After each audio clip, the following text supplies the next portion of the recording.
Ya, terima kasih banyak Pak Muhammad Hijat selaku moderator pada hari ini.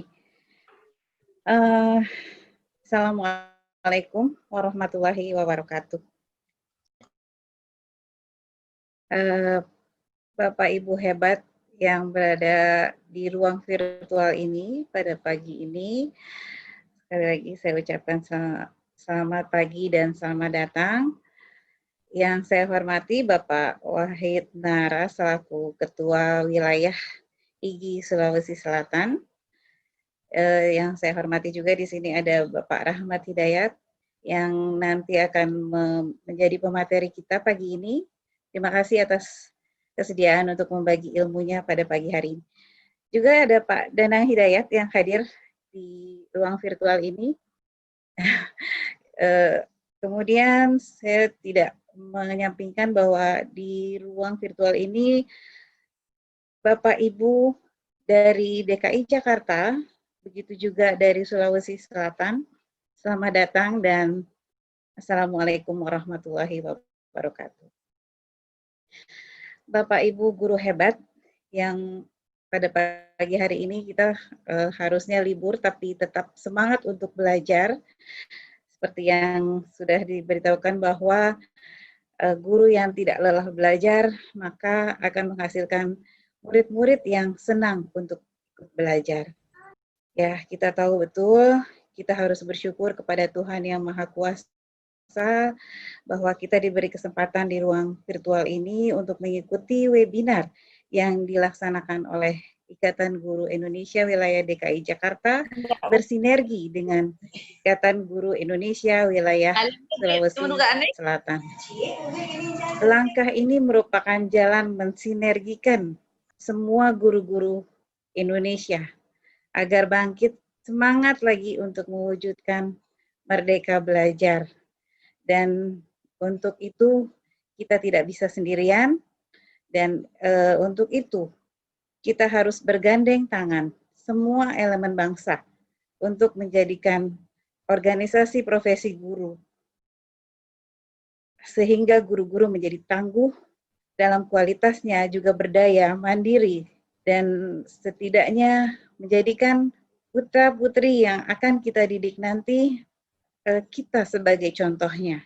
Yang teknologi yang tadinya tidak selalu kita gunakan menjadi terus-menerus kita gunakan sekarang ini sehingga mendekatkan bukan hanya kita hanya di DKI Jakarta tetapi menjadi seluruh Indonesia. Bahkan nanti akan menjadi global sedunia. Semua itu didekatkan oleh pandemi ini, tanpa sengaja kita didekatkan oleh pandemi ini karena yang tadinya kita tidak terlalu harus menggunakan teknologi tapi wajib sekarang ini.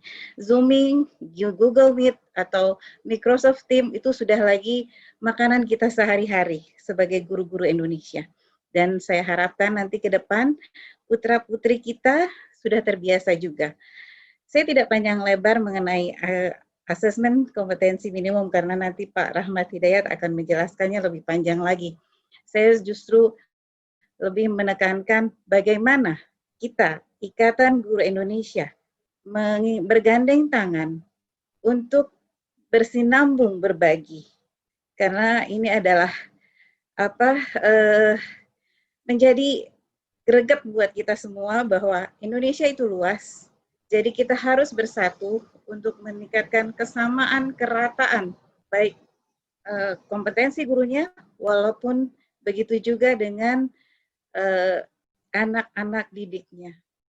Saya rasa Pak Wahid Nara selaku Ketua Wilayah Sulawesi Selatan terus kita dapat bergandeng tangan. Jadi bukan hanya dari DKI Jakarta dan saya harapkan juga dari guru-guru di Sulawesi Selatan mau membagikan ilmunya untuk guru-guru kami di DKI Jakarta. Saya buka dengan senang hati karena kita semua harus mau belajar dari mana saja.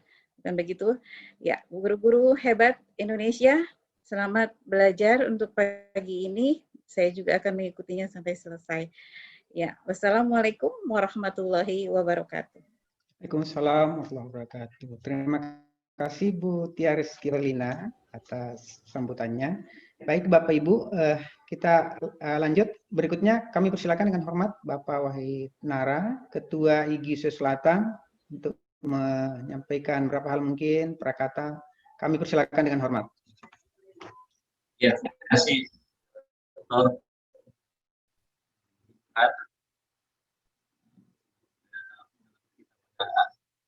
Benar kali. Assalamualaikum warahmatullahi wabarakatuh. Alhamdulillahirabbil alamin. Salatu wassalamu ala asyrofil mursalin wa ala alihi washabihi ajmain. Amma ba'd.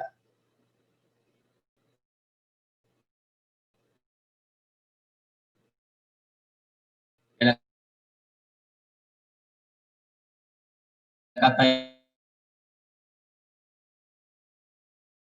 yang paling fantasi negara kita ya masih dan seluruh dunia ini yang ada wabah yang memaksa kita untuk melakukan pertemuan-pertemuan seperti ini. Salawat dan taslim kita kirimkan kepada kita Nabi Muhammad SAW. Yang saya hormati Ketua IGI DKI Jakarta, dan Tia Rizky Berlina. Itu kami menyambut baik dan terima kasih bisa bersinergi dengan IGI DKI sama para pengurus IGI DKI.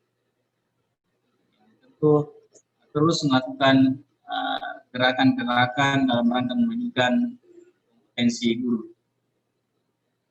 Saya ucapkan juga yang terhormat kepada materi hari ini, yaitu Rahmat Hidayat. Rahmat ini yang saya pikir sangat kompeten dalam berbagi pada kesempatan ini, terutama terkait dengan asesmen kompetensi ini. Dan saudara saya, Dana Hidayat.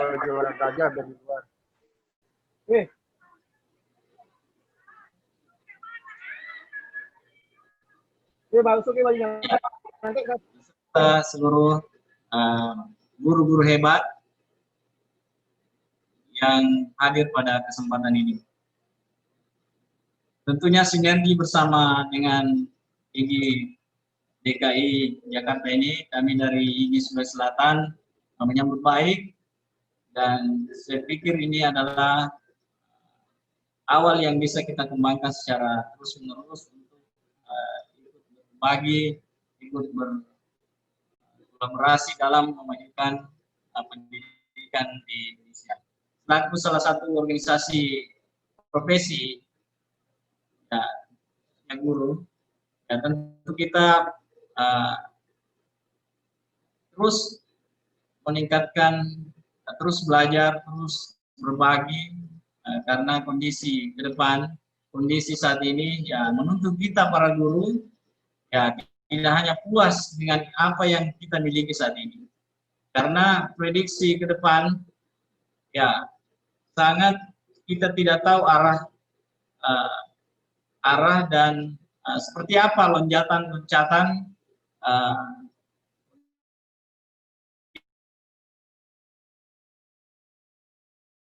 visi perkembangan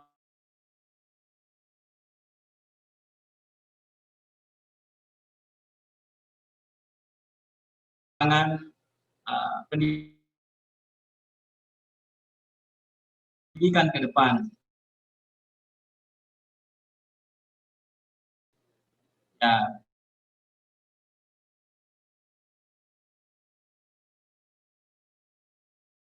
materi tadi masih bertanya-tanya tentang AKM ini.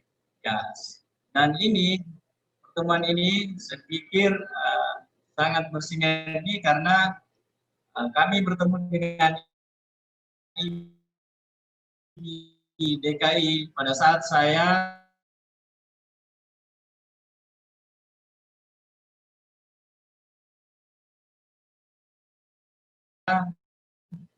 untuk ikut mendorong percepatan bagaimana AKM ini cepat sampai ke rekan-rekan guru semua. Dan alhamdulillah itu difasilitasi bersama antara IGI Sulawesi Selatan dengan IGI DKI.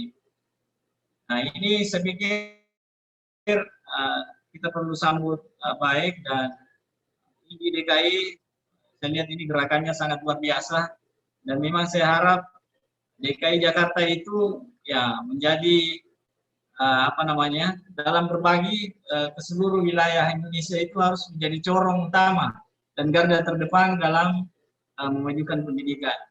Karena Indonesia ya pusatnya di Jakarta, maka kami di daerah itu harus ikut mendorong DKI ini bagaimana bisa bersinar menyinari seluruh wilayah Indonesia, terutama dari segi pendidikan itu. Tentu ya saya sedikit mungkin menyinggung tentang bagaimana AKM ini, ya kita berharap generasi ke depan ya mengenai mampu membaca keadaan, ya tentu dengan berliterasi, dan mampu memproyeksikan dirinya seperti apa ke depan ya dengan numerasi itu sendiri. Kemudian karakter, saya pikir ini perlu kita terus tanamkan dalam diri siswa-siswa kita semua. Jadi Bapak Ibu guru sekalian, mari kita mengambil tanggung jawab ini karena negara telah mempercayakan kita bagaimana mencerdaskan kehidupan bangsa. Sehingga kita harus mampu menangkap berbagai tantangan ke depan. Ya, kita tidak pernah membayangkan bahwa ada pekerjaan-pekerjaan baru, ya, yang dulu yang hanya cita-cita anak-anak kita itu mau jadi polisi, dokter, tentara, dan sekarang ini banyak pekerjaan-pekerjaan yang tidak pernah kita bayangkan ada seperti itu, dan bisa ya memperkaya orang dengan berusaha dengan hal-hal yang baru. Nah, ini yang perlu kita dorong kepada siswa kita, bagaimana dia mampu menangkap peluang-peluang yang ada, dan tentu dimulai dengan guru. Bagaimana Ibu Pia tadi katakan, guru ini menjadi teladan bagi anak-anak kita, sehingga bisa ke depan bisa menangkap peluang-peluang yang ada dan bisa memproyeksikan cita-citanya. Saya pikir saya tidak berpanjang lebar, dan saya berharap kerjasama ini terus dilakukan. Ya, kira DKI Jakarta ini memiliki aktivis atau tokoh pergerakan pengembangan pendidikan ke depan, yang ada Pak Danang Hidayatullah. Saya pikir bisa terus bersinergi dengan kami, bersinergi dengan berbagai daerah yang ada di Indonesia untuk mengembangkan pendidikan dan memajukan pendidikan di Indonesia. Demikian yang saya sempat sampaikan. Saya ini Ketua IGI Sulawesi Selatan, berdomisili di salah satu kabupaten di Sulsel, Pinrang, jaraknya itu 180 kilo dari kota Makassar. Jadi cukup jauh, tapi ini saya pikir itulah kehebatan IGI, ya bisa menjadi walaupun dimanapun berada bisa, dan ini sudah lama melakukan ini, ya, dan alhamdulillah berkat ya di balik kegelisahan kita dengan pandemi ini ada sisi positif lain yang kita tangkap dengan ini, karena ini sudah lama berjuang sebenarnya melakukan kegiatan-kegiatan seperti ini, dan kita ikut juga memaksa guru untuk ikut belajar seperti ini. Dan saya yakin yang hadir pada kesempatan ini guru-guru hebat. Mari kita kerjasama, berbagi, dan memaksa guru-guru kita untuk jangan berani mengajar sebelum belajar. Kira demikian, Pastabikul Herat, Numwal Kalami Turun, sharing and growing together. Assalamualaikum warahmatullahi wabarakatuh. Waalaikumsalam warahmatullahi wabarakatuh. Terima kasih Pak Wahid dua ketua IG hebat saya kira sudah menginspirasi kita semua, Bapak Ibu. Mudah-mudahan teman-teman pagi ini tetap semangat untuk mengikuti kegiatan kita. Baik, kita tiba pada kegiatan inti kita yang nanti akan disampaikan langsung oleh Bapak Rahmat Hidayat. Assalamualaikum Pak Rahmat. Assalamualaikum Pak Rahmat. Waalaikumsalam. Oke, makasih Pak. Oke, Pak Rahmat sudah standby. Baik Bapak Ibu, jadi saya juga tidak akan membahas tentang AKM ini seperti apa. Nanti kita akan bahas tuntas mungkin dari Pak Rahmat, dan sesi untuk bertanya Bapak Ibu nanti silakan di chat room bisa, kemudian nanti di sesi tanya jawab nanti raise hand bisa. Jadi untuk di sesi materi mohon untuk tidak bertanya lewat roomnya langsung, tadi bisa lewat chatnya saja. Tidak SPD, SOS MPD, kami persilakan, waktu dan tempat disilakan Pak. Terima kasih. Silakan. Oke. Bismillahirrahmanirrahim. Assalamualaikum warahmatullahi wabarakatuh. Assalamualaikum warahmatullahi wabarakatuh. Alhamdulillahirabbil alamin nasta'in ala umuri dunya waddin wa ala alihi washabihi ajmain amma ba'd. Yang terhormat Ketua Wilayah IG Sulawesi Selatan, Pak Wahid Nara. Yang terhormat Ibu Tia, ini sini tulisannya Ibu Tia Madrasah nih. Ya. Belum diganti rupanya ya. Iya, Ketua IG Wilayah DKI Jakarta,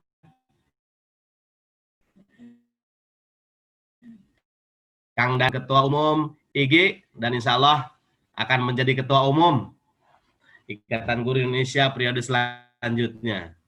Amin, amin. Terima kasih Bapak Ibu guru hebat, luar biasa ya, dari Sulawesi Selatan dan DKI Jakarta. Hari ini kita bisa bersama-sama bertatap maya dalam diskusi yang selanjutnya yang terkait dengan asesmen nasional ya. Kalau boleh saya sedikit meralat judul begitu, karena memang boomingnya sih AKM boomingnya ya.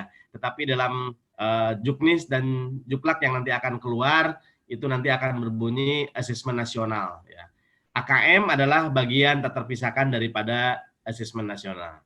Saya izin share screen Pak Moderator. Silakan Pak.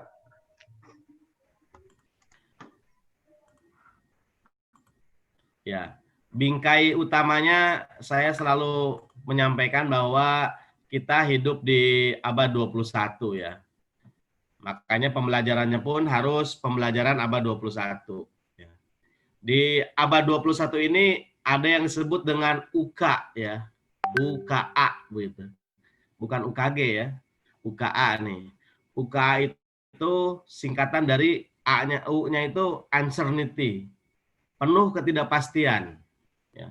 Jadi kehidupan kita ini di abad 21 itu betul luar biasa ya. Jadi memang uncertainty. Ini salah satu hal yang nanti juga akan ditanyakan dalam proses asesmen kompetensi minimal dalam numerasi. Kemudian K-nya itu kompleks. Hari ini begitu luar biasa ya. Di saat kemarin kita sudah banyak dengan hal yang sifatnya instan, tetapi ternyata kekomplekan hidupnya begitu luar biasa. Termasuk anak-anak kita hari ini berhadapan dengan yang begitu kompleksnya dalam kehidupan dia. Ya. Kemarin saya sudah sedikit melakukan kuesioner singkat lah, tanya jawab singkat dengan beberapa anak-anak. Ternyata mereka sudah jenuh dengan BDR ini, belajar di rumah dengan menggunakan Google Classroom atau LMS yang lainnya. Nah, ini mungkin tantangan buat kita untuk memberikan lagi yang terbaik buat anak-anak kita. Kemudian yang ketiga adalah A, ambigu. Ya. Penuh ketidakjelasan ini, perjalanan di abad 21 ini. Untuk menghadapi itu semua, tidak ada cara lain saya kira, selain kita memang terus bergerak, terus belajar dan terus belajar, begitu ya. Sepakat tadi dengan pernyataan Ketua IG Sulawesi Selatan bahwa kalau guru sudah berhenti belajar, memang sebaiknya segera berhenti mengajar ya. Karena apa yang sudah kita lakukan pada hari ini tentu sangat jauh berbeda dengan apa yang akan besok kita akan lakukan. Jadi ketika kita hanya sekadar saja ya belajar sekadar memenuhi jam pelajaran, maka percumalah hidup kita pada saat ini. Jadi kita akan mempersiapkan anak-anak kita menyongsong generasi emasnya Indonesia. Makanya asesmen nasional ini sudah tertunda selama 17 tahun, Pak. Pasca di launchingnya Undang-Undang Sistem Pendidikan Nasional tahun 2003 nomor 20 tentang Sistem Pendidikan Nasional, sesungguhnya di pasal 57 dan 59 sudah jelas disebutkan tentang asesmen yang bersifat nasional. Tapi kita menundanya selama 17 tahun. Baru di tahun 2020 kemarin uji coba, nah 2021 nanti kita akan melakukan proses pemetaan. AN ini tidak sama dengan UN, itu yang pertama. Jadi konsepnya AN itu, asesmen nasional itu tidak sama dengan UN. Ya. Ketika kita melakukan proses asesmen nasional, bukan hanya kognitif yang kita nilai, tetapi kita juga melakukan proses non-kognitif. Ya. Makanya ini yang pertama harus ada dalam pegangan kita semua. AN tidak sama dengan UN. Asesmen nasional tidak sama dengan ujian nasional. Yang kedua, dalam pemikiran kita, paradigma kita, ujian nasional itu menjadi suatu hal yang sudah terstimulus dalam otak kita. Bersifat kognitif UN itu. Kemudian yang kedua, di dalam UN itu seolah-olah ada beberapa mata pelajaran tertentu yang levelnya lebih tinggi dibandingkan dengan mata pelajaran yang lainnya. Sehingga dibutuhkan pemantapan, dibutuhkan pelajaran tambahan. Ya, sehingga itu yang membuat guru-guru yang lain lah, saya nggak ikut pemantapan nih, saya nggak ikut pelajaran tambahan. Bagaimana kan pelajaran saya juga sama untuk menentukan kelulusan dan lain sebagainya. Makanya kemudian ditutuplah ujian nasional itu, dihentikan. Memang ceritanya luar biasa dari Gubernur DKI yang dulu menjadi Menteri Pendidikan dan Kebudayaan menyebutkan bahwa UN tidak lagi mempengaruhi ujian kelulusan anak-anak kita. Nah, kalau AN bagaimana? Semua mata pelajaran bernilai sama, memiliki strata yang sama, kedudukan yang sama untuk memajukan pendidikan di Indonesia. Sehingga asesmen nasional ini akan menjadi hal yang akan kita lakukan setiap tahun. Untuk kelulusan anak mengenai US tetap dilaksanakan ya untuk SMA. Untuk SMK uji kompetensi, kemudian kaitan dengan sertifikasi profesi dan seterusnya tetap juga dilaksanakan untuk SMK. Jadi proses ujian nasional itu tidak sama dengan asesmen nasional. Ini tantangan guru kita, tantangan dunia pendidikan di seluruh dunia ini. Semua hampir sama ya. Generasinya abad 21 begitu yang kita siapkan ya. Yang lompatan begitu luar biasa, sangat cepat ya. Bahkan sulit diprediksi seperti apa. Nah, gurunya nih abad 20 ya. Guru-gurunya ada di abad 20, guru-guru kita ini. Ya lahir tahun 90-an, 80-an, 70, bahkan banyak yang tahun 60-an begitu. Dan ketika sekarang pandemi seperti saat ini, kita berhadapan dengan hal yang begitu mengubah semua halnya. Ya, guru-guru dipaksa untuk menggunakan laptop, menggunakan komputernya dalam proses pembelajaran tatap maya. Sekolahnya, beberapa sekolah yang saya kunjungi, ini Pak Wahid, Sulawesi Selatan itu, Makassar itu adalah tempat saya pertama ditempatkan di wilayah timur. Ya. Kemudian setelah itu saya baru mulai masuk ke Maluku. Jadi pertama saya ditempatkan di Makassar. Mudah-mudahan ya ke Makassar itu hampir selalu hadirlah ke sana begitu ya. Makassar, Takalar, Jeneponto, Sumakan itu tuh Cotok Kuda itu sudah makan itu. Saya masih melihat sekolah kita itu masih sekolah abad 19. Ya, jadi sekolah kita itu masih seperti sekolahnya dulu Kartini sekolah, Hos Cokroaminoto sekolah, ya, Dr. Sutomo sekolah, sekolah-sekolah kita ini. Ya, masih banyak kita temui sekolahnya pakai kursi, meja, kemudian di depannya ada papan tulis dan lain sebagainya begitu. Jarang sekali Bapak Ibu guru kita ini menggunakan sekolah-sekolah abad 21. Ya, proses penilaian. Tapi kalau guru-guru IG saya melihat sudah luar biasa ya. Lompatannya begitu luar biasa, sudah menggunakan digitalisasi dalam proses pembelajaran di kelas kita. Nah, yang terakhir bagaimana? Ini metode pembelajarannya abad 18, ceramah dengan ceramah saja terus. Ya, mau inquiry learning, mau discovery learning, problem-based learning, ceramah aja. Jadi dalam RPP-nya masih tertulis seperti begitu, tertulis discovery learning, tapi proses pembelajarannya ceramah, inquiry learning, ceramah, problem based learning ceramah. Ya, jadi metode seperti itu. Nah, agar kita bisa keluar dan memahami, mendalami fenomena pembelajaran di abad 21, maka dibutuhkan kemauan untuk membuka hati dan pikiran kita. Ya. Orang bilang itu mindset-nya dibuka, pola pikirnya dibuka, paradigmanya dibuka. Jadi tidak hanya sekadar yang pada saat ini kita alami. Begitu. Jadi kita harus mau membuka pola pikir kita, membuka pikiran kita. Jangan terkungkung hal-hal. Makanya di dalam AKM literasi dimunculkan teks sastra agar kita terbuka pikiran kita, terlihat pikiran kita. Coba kita semua ini masih sama nih. Ketika dulu datang guru seni rupa menggambar, begitu ya, diminta oleh gurunya, ayo anak-anak kita menggambar hari ini, menggambar bebas ya. Maka itu dari Sabang sampai Merauke itu hampir sama. Ketika disuruh menggambar itu, maka yang digambar pemandangan itu adalah 2 buah gunung, kemudian ada jalannya, ada sawahnya, ada empangnya, begitu. Hampir sama itu merata. Kemudian datang guru bahasa Indonesia, anak-anak hari ini pelajaran mengarang ya, mengarang bebas begitu. Maka ketika mengarang bebas yang dikarang apa? Berlibur ke rumah nenek. Neneknya di kampung. Banyak juga yang tinggalnya di kampung, berliburnya ke kampung juga. Nah ini hal-hal seperti begini yang harus kita ubah dalam proses pemikiran kita. Ya, John Dewey dulu sudah memiliki pikiran ke depan, ya. Bagaimana dia menyebutkan bahwa kalau kita mengajar itu masih seperti yang dilakukan sebelumnya, sesungguhnya kita telah merenggut masa depan generasi muda kita. Jadi ngajar itu masih seperti kemarin, ya. Gaya mengajarnya, model pembelajarannya, ya, masih seperti kemarin, nggak ada perubahan. Tahun kemarin juga begini gaya ngajarnya. Kemarin juga tahun 10 tahun yang lalu, sesungguhnya masa depan kita itu, masa depan generasi muda kita sudah kita renggut. Ya. Apalagi kita mau menghadapi Indonesia Emas 2045. Jangan sampai Indonesia Emas ini menjadi Indonesia lemas. Ya. Generasi emas menjadi generasi lemas.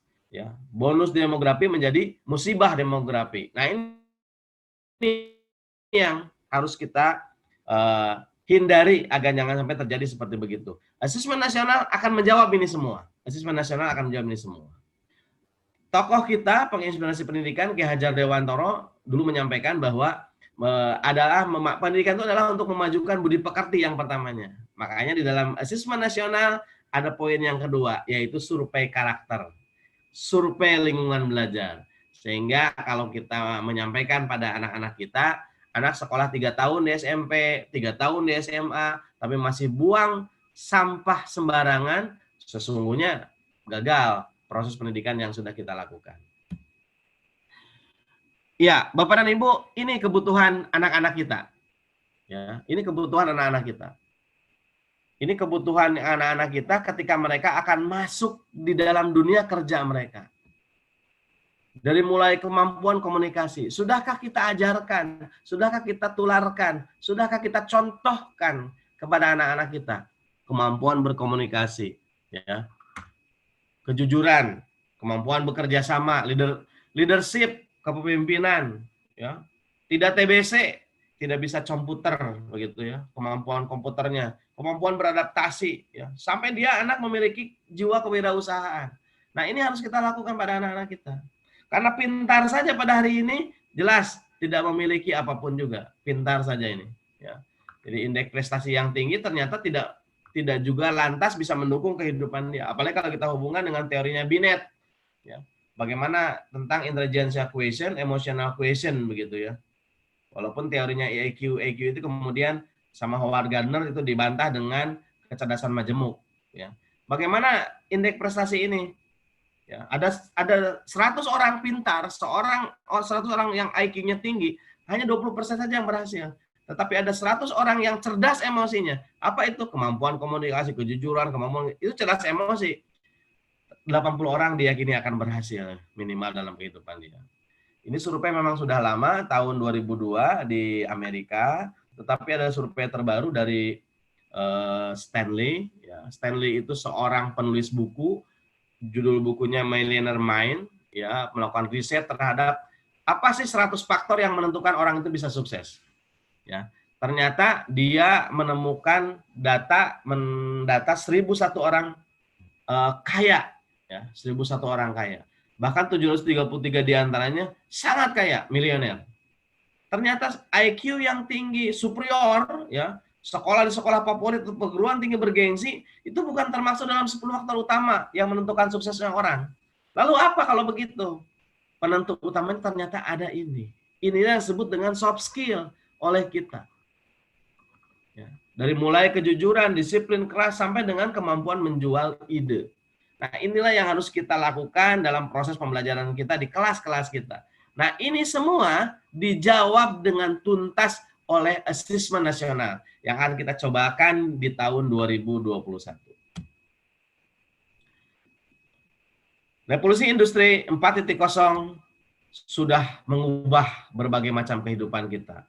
Ya. Disiplin ilmu, ekonomi, industri, bahkan pendidikan berubah dengan cepat. Ya. Bahkan perubahan ini akan terus berlangsung. Ya. Nanti akan ada muncul orang-orang yang memiliki kecerdasan buatan. Ya. Robot-robot intelijen. Ya. Intelijen robot. Ya. Atau kendaraan. Tadi malam saya melihat di televisi sudah dicoba di Cina 100 taksi yang tanpa supir. Ya. Mungkin nanti akan diterapkan di kota-kota besar di Indonesia juga yang tanpa sopir.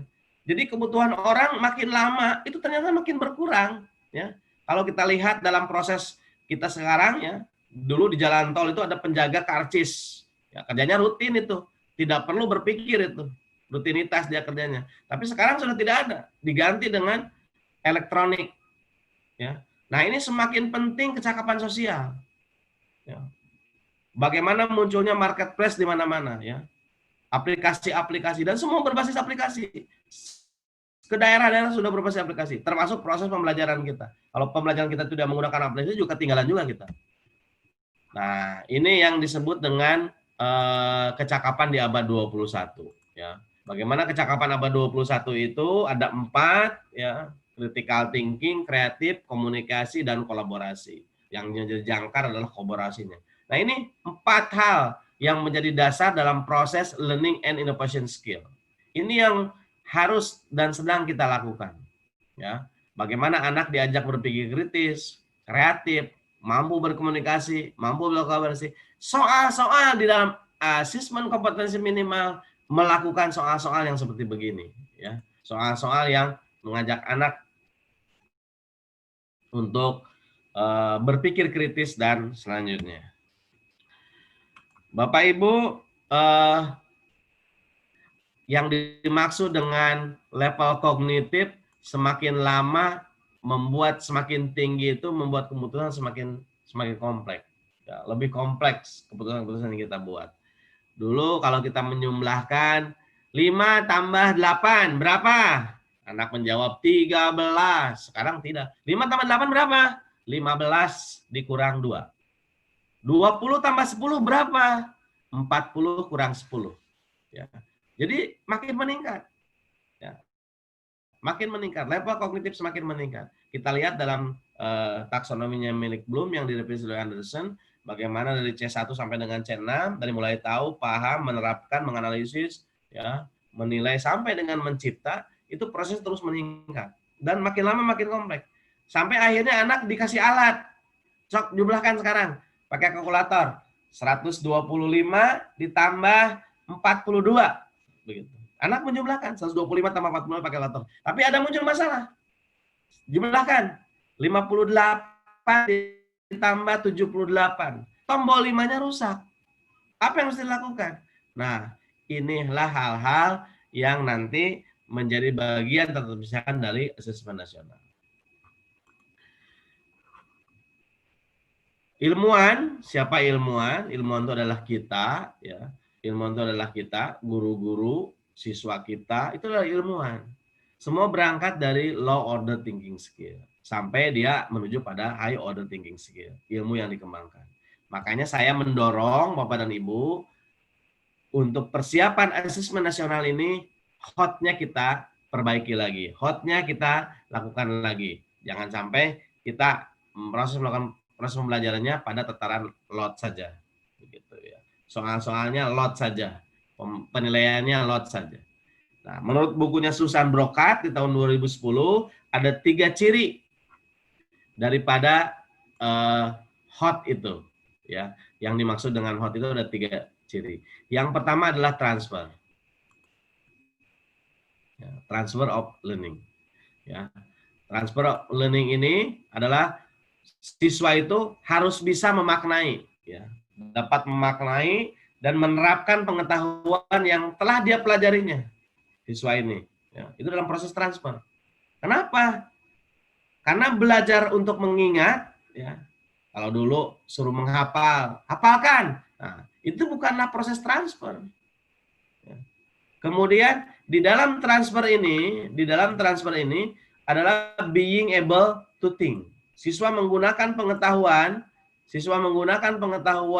dan pemahamannya ke dalam konteks yang baru. Kenapa seperti begitu? Karena ya, kehidupan nyata itu membutuhkan serangkaian transfer pengetahuan. Ini yang pertama, transfer.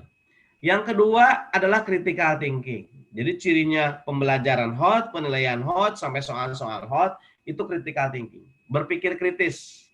Ya, berpikir kritis. Apa itu berpikir kritis? Itu melibatkan nalar kita, reflektif, bertanya, meneliti, sampai dia mampu menghubungkan, menemukan kompleksitasnya, dan sehingga dia mampu mengeksplorasi. Ini dalam teorinya Norris dan Ennis. Itu critical thinking.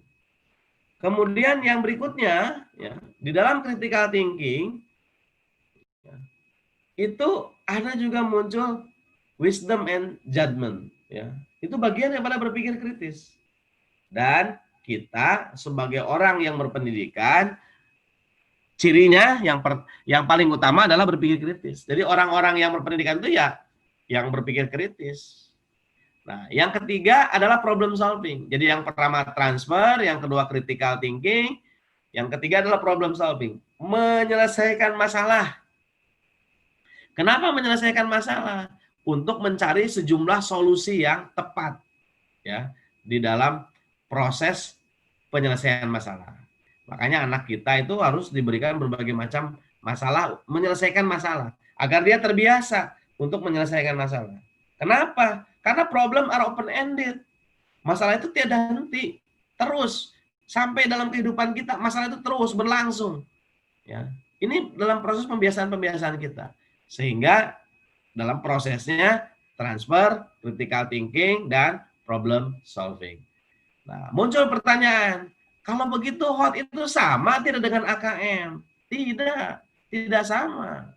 Ya, tetapi soal-soal hot yang menganalisis, mengevaluasi, proses pembelajaran yang kreasi, itu ada kemiripan dengan AKM. Ada persamaan dengan AKM. Karena AKM kita sementara ini menginduk kepada PISA. Kalau kita buka soal-soal PISA, soal-soalnya menganalisis, soal-soalnya mengevaluasi. Program International Student Assessment, ya. PISA kita terakhir tahun 2018 kita ikuti. 3 tahun sekali PISA itu dilaksanakan. Ya. Kemudian kalau kita lihat soal TIMSS, Trend International Mathematics Science Studies, bagaimana soal-soalnya menganalisis. Kemudian dari PIRS juga, Program International Reading Literacy Science. Sehingga proses pembelajaran yang kita lakukan, yang high order thinking skill ini, akan mendukung anak untuk mengerjakan soal-soal AKM nanti. Ya. Soal-soal literasi dan numerasi. Nah, ini dulu kan begini nih, kalau kita menilai semua diberikan yang sama. Ya. Nanti setelah adanya AKM, Assessment Kompetensi Minimal, kita tidak akan seperti begini lagi. Ya. Jadi soalnya kalau begini sama, ya nanti yang paling pintar nyemot ini ya. Ini soal-soal yang pernah dibuat oleh kita sebagai seorang guru. Ya. Kalau kita lihat soal ini, ya mana ada ini soal ini disebut soal high order thinking skill. Anak paham dengan rumusnya, anak ngerti dengan rumus ini, maka dia dapat mengerjakan soal ini. Ya. Ini soal yang recall. Tidak perlu pengolahan, ya. Tidak recite, ya. Ya. Ini soal lagi PJOK. Pukulan pertama yang merupakan serangan terhadap lawan dalam permainan bola voli adalah. Jadi masih soalnya seperti begini. Bayangkan Bapak dan Ibu kita ketika anak-anak kita dulu mengerjakan soal UN yang soalnya hot, ya keteteran dia. Karena terbiasa dengan soal ini. Ini soal US lagi. Ya, soal ujian sekolah. Ini soal sejarah. Soal ini menjadi soal sulit ketika lupa. Ketika lupa. Ya. Dan soal hot bukan soal sulit. Soal hot bukan soal sulit. Soal ini menjadi soal sulit ketika kita lupa. Ini siapa ya? Purnawarman, Mulawarman, ya, Sutarman, Suparman, ya, Triman. Ya, ini kita menjadi bingung. Ini siapa nih? Gitu. Karena lupa. Gitu. Ini soal sejarah. Ini soal agama Islam. Contoh yang lain. Ya. Orang yang berjasa dalam pembukaan Al-Quran adalah ini seperti begini. Ini soal PPKN. Ya, soal PPKN. Kementerian berikut yang bukan merupakan Kementerian Agama adalah, wah ini seperti begini. Jadi soalnya masih seperti begini. Nah, high order thinking skill dalam teori yang lain, ya, mulai si Edward Glaser ya tahun 41 dia menyampaikan bahwa dia mengembangkan gagasannya milik Dewey bahwa berpikir kritis menurut dia itu. Kata Berry itu pemecahan masalah tahun 89. 91-nya Cotton dia bilang berpikir kreatif. Ya, berpikir kreatif, ya.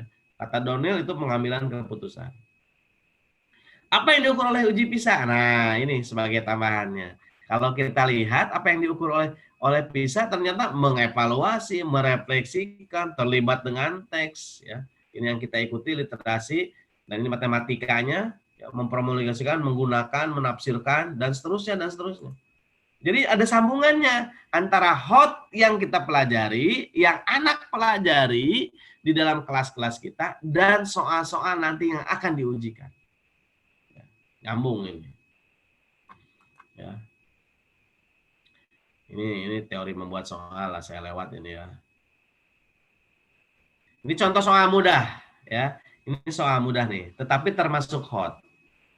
Ada toko yang menjual 5 pasang kaos kaki. Ada yang diminta beli kaos kaki, Joko, ya. Boleh diperhatikan soal ini.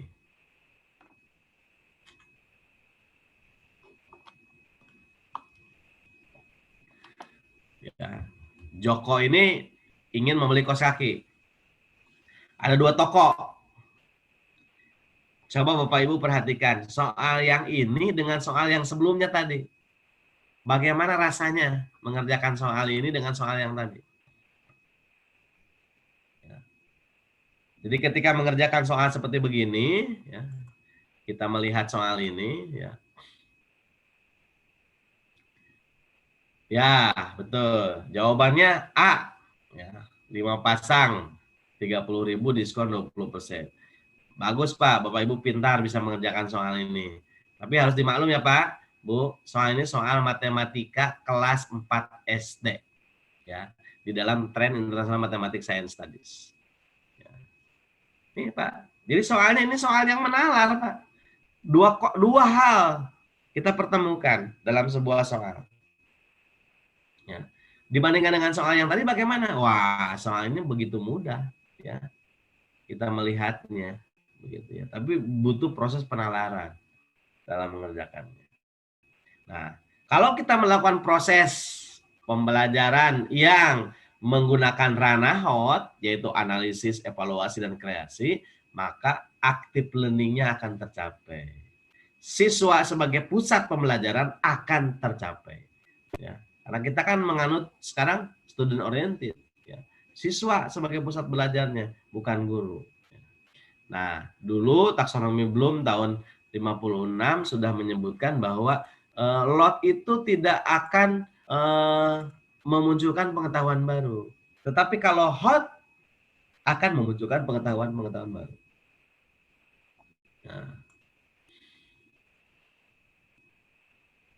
Nah, soal hot itu soal yang mengukur kemampuan berpikir tingkat tinggi, tidak sekedar recall, mengingat, tidak sekadar restart, menyatakan kembali, atau merujuk tanpa melakukan pengolahan, recite. Ya. Nah, ini hasil PISA kita Pak, Bu. Ya, saya lewat ini Pak ya. Indonesia ada di ranking bawah ya, sedikit di atas Filipina, Maroko, Lebanon dan Kosovo ya. Thailand di atas kita, apalagi Singapura itu urutan 2. Nah, asesmen nasional itu apa? Nah, ini kalau kita bicara asesmen nasional itu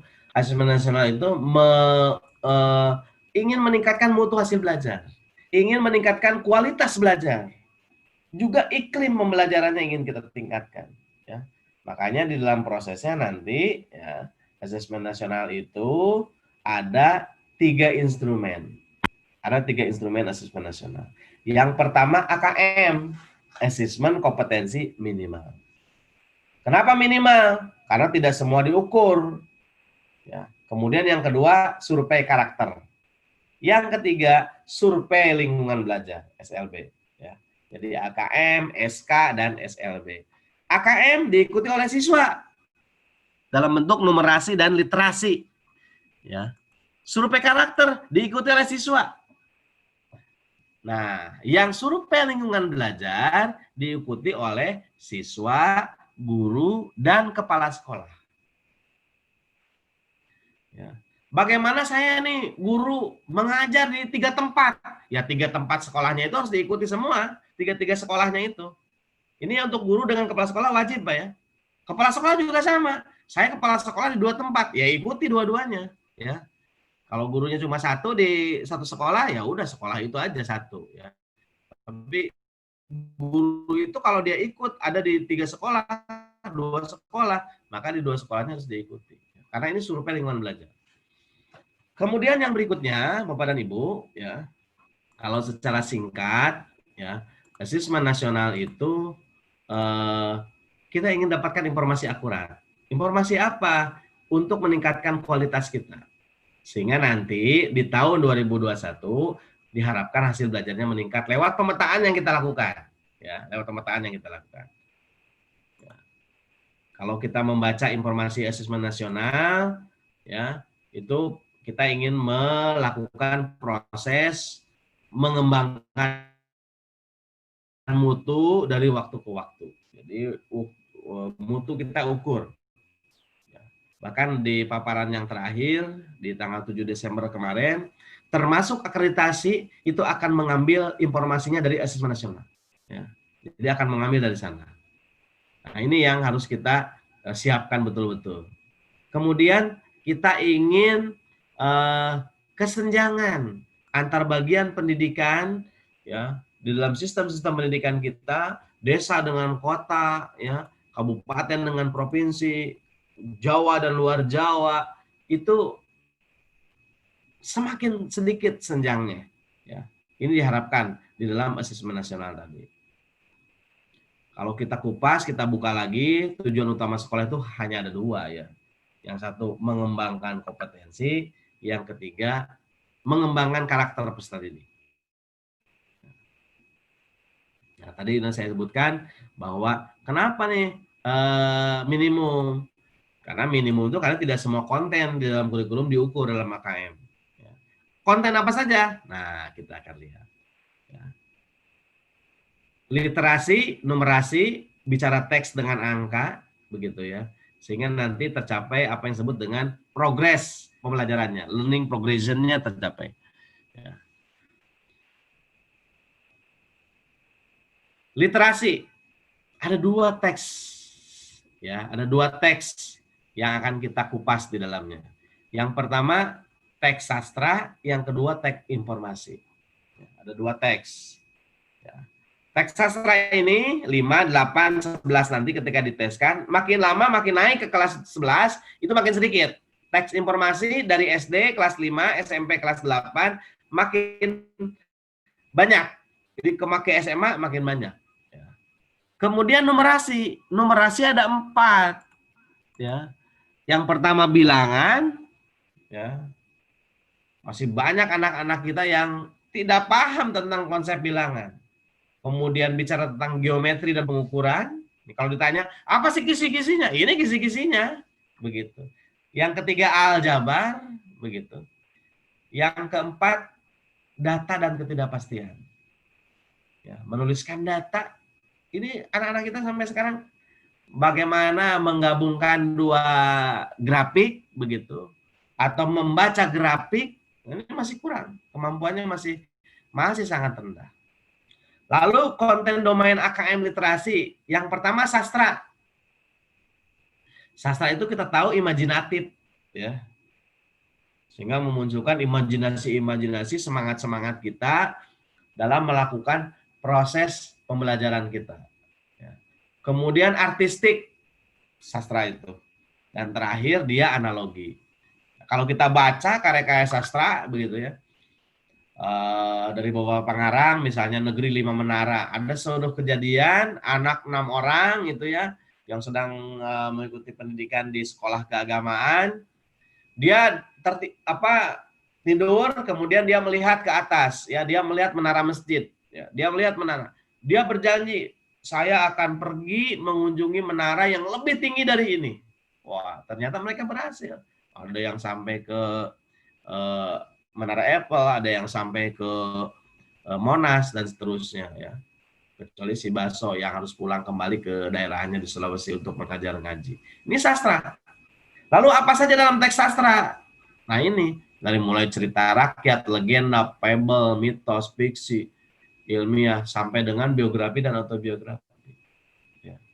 Anak diberikan kewajiban untuk membaca karya-karya biografi orang-orang hebat, orang-orang berhasil. B.J. Habibie, kita baca biografinya. Ya. Kemudian yang kedua adalah informasi. Ya. Informasi itu bersifat jelas, bersifat benar, bersifat tepat, kemudian bersifat tajam. Nah, informasi-informasi. Lalu apa saja dalam teks informasi ini? Ya. Di dalam teks informasi ini akan terlihat berbagai macam hal. Kadang-kadang kita tuh beli HP baru, beli TV baru, nggak pernah dibaca nih buku panduannya. Ya. Karena kita sudah merasa pintar, padahal disisipkan di dalam teknologinya ada yang baru. Nah ini yang harus kita siapkan ya. Ini kita baca ini teks informasi ini. Ya. Oke, kemudian Bapak dan Ibu, ya ini distribusi saya sampaikan tadi. Ya, jadi kelas 11 itu informasi akan lebih banyak dibandingkan dengan sastra. Beda dengan kelas 5, teks informasi 50%, sastranya 50%. Nah, yang berikutnya konten domain dari AKM numerasi. Ada 4 tadi kan? Yang pertama bilangan. Apa saja bilangan itu? Oh, 1 representasi. Ini orang matematika paham nih. Yang kedua bicara tentang sifat. Yang ketiga bicara tentang urutan. Ya, urutan. Ya. Lalu yang berikutnya adalah aljabar. Bicara tentang persamaan dan pertaksamaan. Relasi dan fungsi. Sampai dengan rasio dan proporsi. 2 lagi apa? Serta data dan ketidakpastian. Sampai hari ini Bapak dan Ibu, anak-anak kita yang sudah duduk datar, bagaimana menghitung volume luas, ya, mengukur panjang waktu. Ya, masih banyak anak-anak kita itu. Nah, diharapkan dengan ini semua, ini akan menjadi hal yang dia gunakan selama hidup dia. Mengukur panjang, akan dia pakai. Ya. Volume luas itu akan dia pakai hidup dia itu. Ramalan cuaca untuk data ketidakpastiannya, modal ekonomi, sampai dengan prediksi ilmiah. Hari ini Bapak dan Ibu, banyak pengusaha-pengusaha yang memulai usahanya berdasarkan data.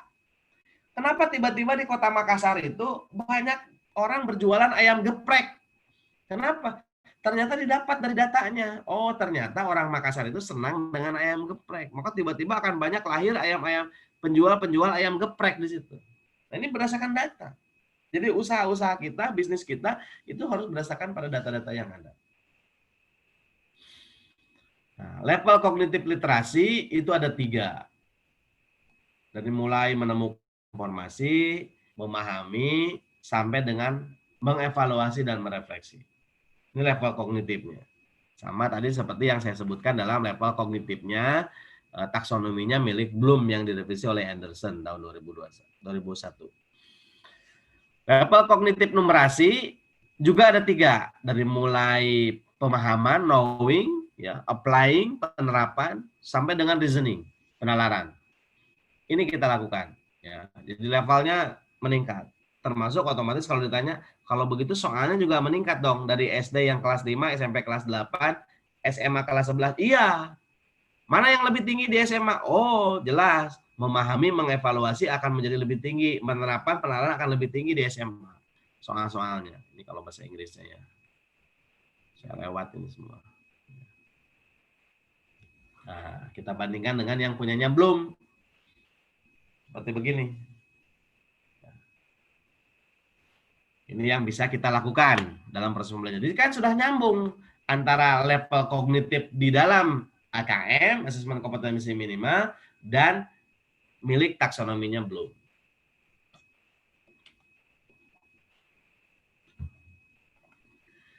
Lanjut. Nah, ini penjelasannya Pak, Bu, kaitan dengan level kognitif literasi. Di dalam menemukan informasi ada apa? Oh, ini. Di dalam memahami ada apa? Oh, ini. Di dalam mengevaluasi, merefleksi ada apa saja? Ini. Lengkap. Ya, lengkap kita buatkan. Ya. Ini distribusi soalnya. Saya sudah sampaikan tadi, makin lama semakin banyak yang level kognitifnya tinggi. Ya, level kognitif tinggi makin lama makin banyak. Mengevaluasi, merefleksi itu bagi kelas 11 30%. Dulu kalau SD kelas 5 hanya 10%.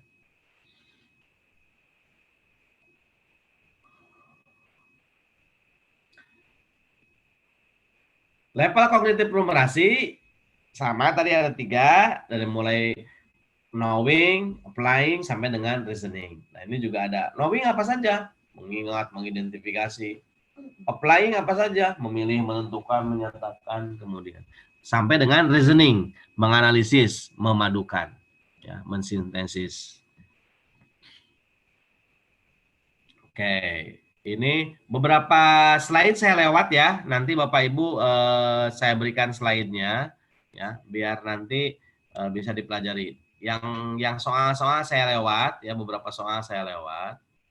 Nah, yang berikutnya ini ya, komponen konteks AKM itu ada 3 ya. Bicara tentang personal ya, ini. Bicara tentang sosial budaya, dan berbicara tentang saintifik. Ini komponennya. Ya. Termasuk juga nanti soal-soalnya. Ya, ini juga saya berikan contoh-contoh soal-soalnya. Ya, file nanti saya kirimkan di panitia ya.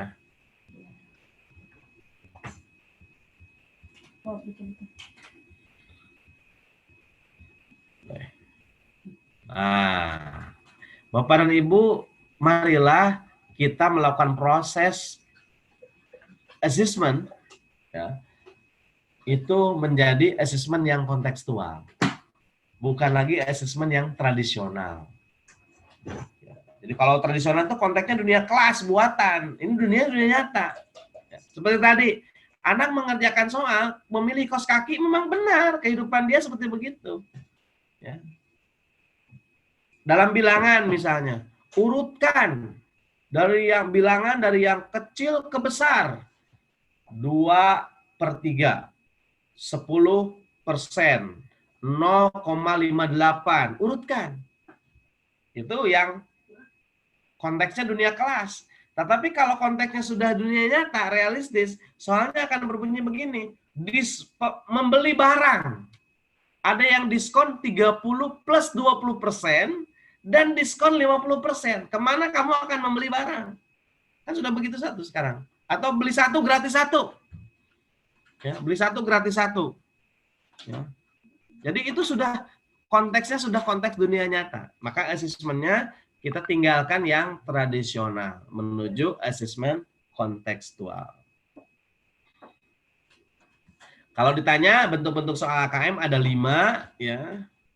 Dari mulai pilihan ganda, kemudian yang ganda kompleks, menjodohkan, isian singkat sampai dengan soal uraian.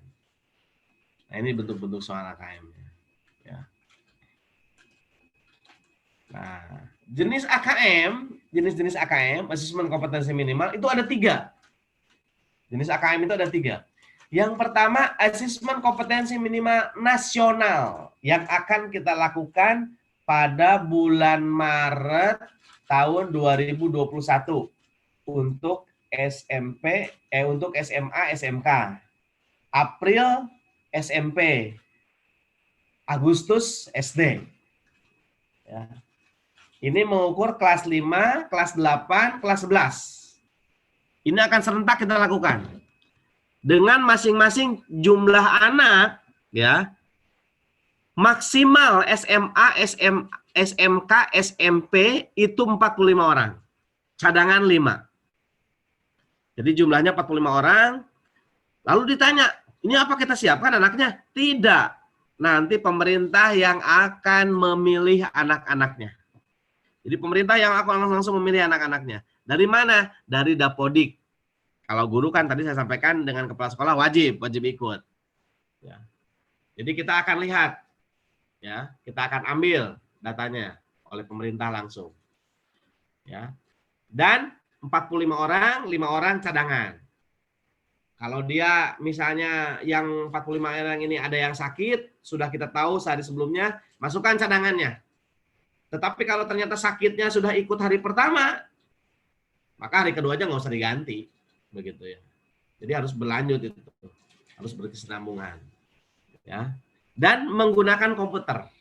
Jadi sekolah-sekolah yang tidak mempunyai komputer, ikut ke sekolah yang sudah memiliki komputer. Saya kira sekarang mungkin ya tiap sekolah pasti sudah memiliki komputer ya, bahkan berlebih mungkin. Tapi mungkin saja kan pada hari itu rusak komputernya, kebutuhannya 15 untuk dibagi di sesi 1, ternyata rusak 3, jadi yang ada 12, ya bisa saja itu ikut ke sekolah terdekat yang ada komputernya. Ini yang pertama, AKM nasional. Yang kedua ada AKM kelas. Nah, ini tugas kita sebagai guru. Nanti kita akan melakukan proses AKM kelas. Dari mulai anak di sekolah dasar sampai dengan SMA. Bagaimana ini? Nanti ini tidak akan dibahas sekarang. Ya. Nanti di bulan Januari kita akan mulai sosialisasi AKM kelas. Ya. Januari kapan? 2021. Setahun lagi ya. Sabarlah, setahun lagi. Ya. Nanti AKM kelas.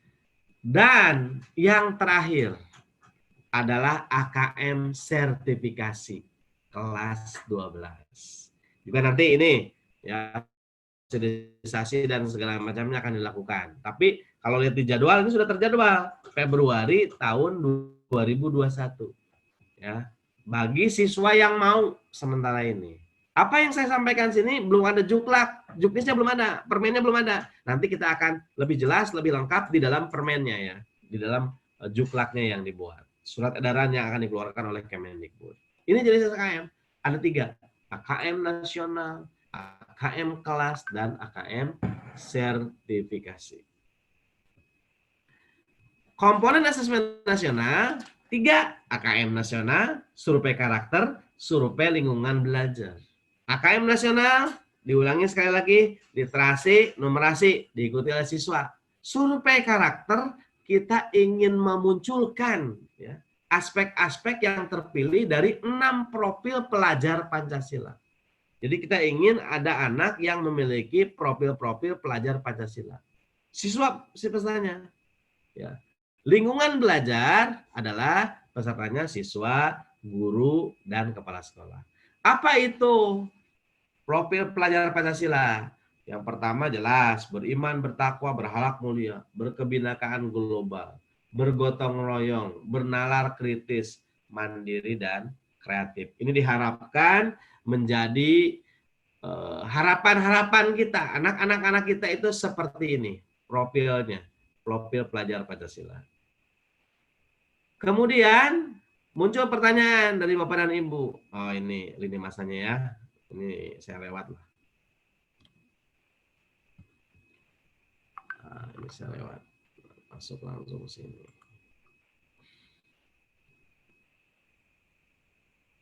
Ini jadwalnya. Ya, kita yang SD, MI, SMP, MTS, SMA, SMK, MA. Hari pertama itu literasi, ya, literasi, tes literasi. SD 70 menit, kalau SMP, SMA, SMK itu 90 menit. Dan survei karakter 30 menit. Hari keduanya tes numerasi dengan survei lingkungan belajar. Loh, itu survei lingkungan belajar 30 menit bagi guru? Oh, tidak. Ya. Diberikan catatan nih untuk guru, untuk yang guru dengan kepala sekolah. Ya. Apa catatannya? Ini catatannya. Kalau guru dan kepala sekolah itu lebih fleksibel. Waktunya lebih panjang. Ya. Menyelesaikan selama 2 minggu. Pengerjaannya berbentuk angket. Ya. Dilakukan secara daring. Tidak diawasi. Wah, ya, enak nih 2 minggu kita kerjakan. Kenyang kita. Ya. Kalau komputernya kurang, maka kita bagi sesi-sesi. Ini sesi-sesinya. Ya, dari mulai sesi 1 sampai dengan 2 dan 3. Makanya proktor dan teknisi sudah kita siapkan kemarin dalam proses kegiatan kita, ya, pada saat uji coba. Muncul pertanyaan, mengapa yang diukurnya literasi dengan numerasi? Saya sampaikan sekali lagi, literasi dan numerasi ini kompetisi minimum, ya, dipakai belajar oleh siswa sepanjang hayat. Selain itu juga kontribusi pada masyarakat. Ya. Kemarin saya melihat, ya, beberapa proses pelaksanaan kegiatan calon kepala sekolah. Ya. Ternyata bapak-bapak, ibu guru yang menjadi calon kepala sekolah juga literasinya masih rendah. Apa cirinya? Di dalam persyaratannya dituliskan, melampirkan surat keterangan sehat dari rumah sakit pemerintah. Sudah jelas tertulis, keterangan sehat dari rumah sakit pemerintah. Ini ada yang melampirkannya dari puskesmas. Ini ada yang melampirkan surat keterangan dari dokter. Itu literasinya rendah. Tidak memahami panduan yang diberikan. Diminta membuat video, lamanya 1 menit. Ini ada buat video 2 menit, 3 menit. Sudah tertulis 1 menit. Nah ini Pak, Bu. Jadi diharapkan anak-anak kita itu memiliki kemampuan literasi, membaca dan menumerasi yang akan dipakai dalam kehidupan dia. Mengapa juga karakter? Apa? Kenapa mesti karakter? Ini pendidikan bertujuan mengembangkan potensi murid secara utuh.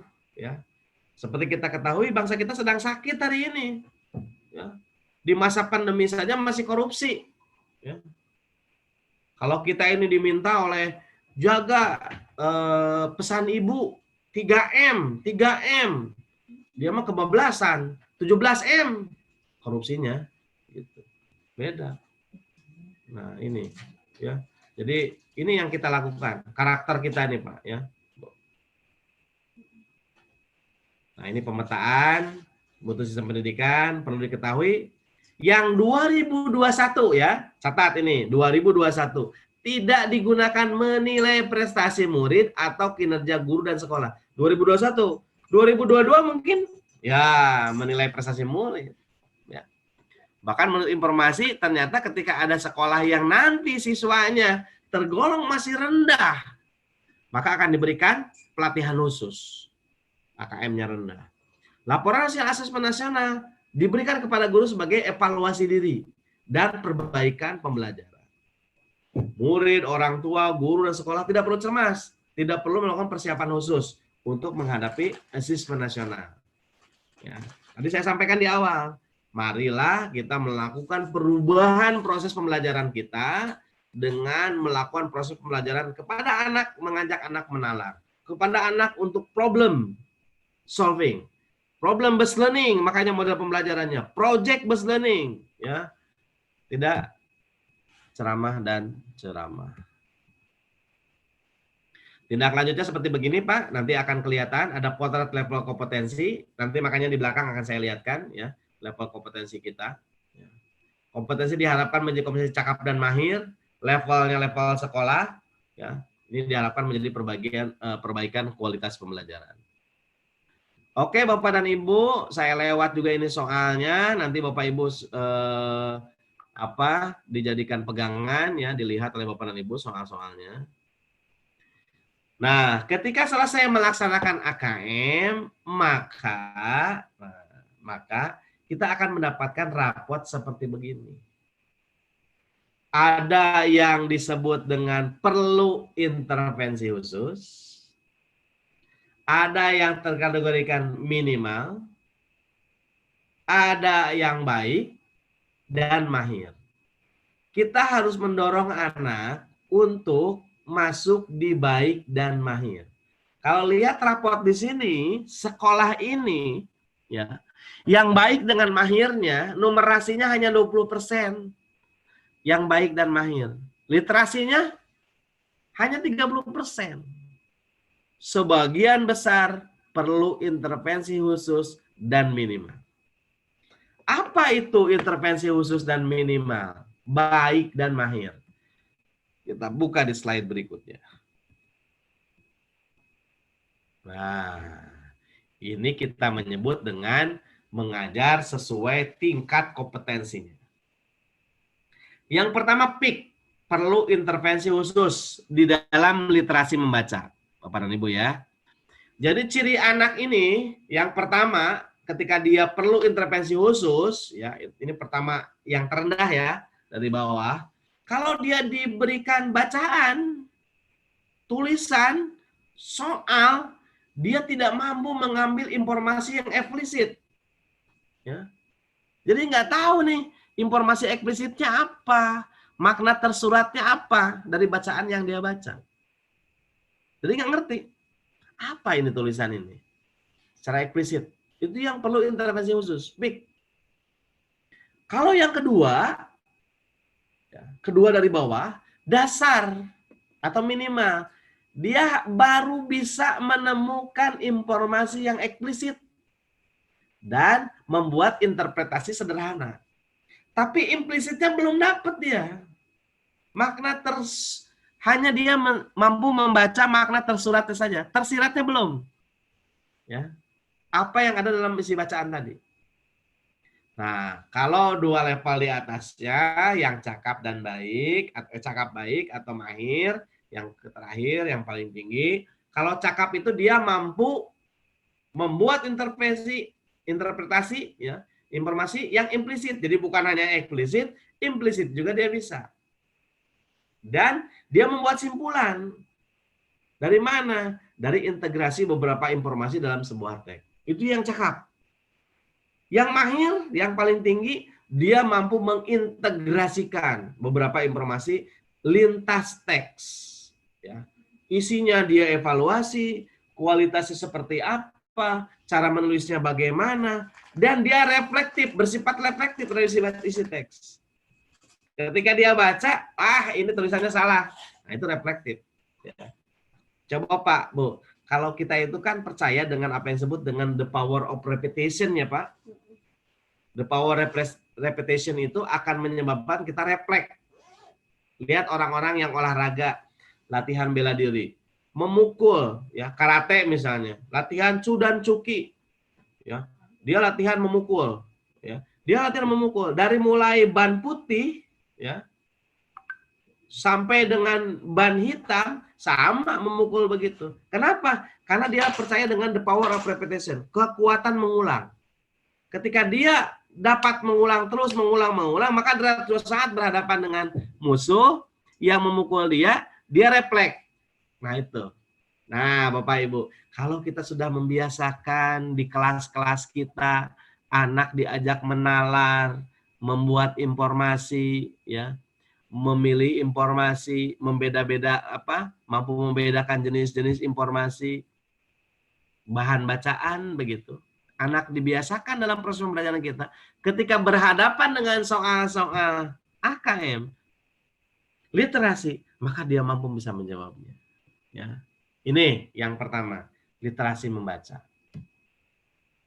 Yang kedua adalah numerasi. Sama, ada 4 level juga. Ada intervensi khusus, dasar, cakap, dan paling tinggi mahir. Dia itu kalau yang intervensi khusus, matematiknya terbatas. Ya. Dia penguasaan konsepnya parsial, kemudian keterampilan komputasi juga terbatas.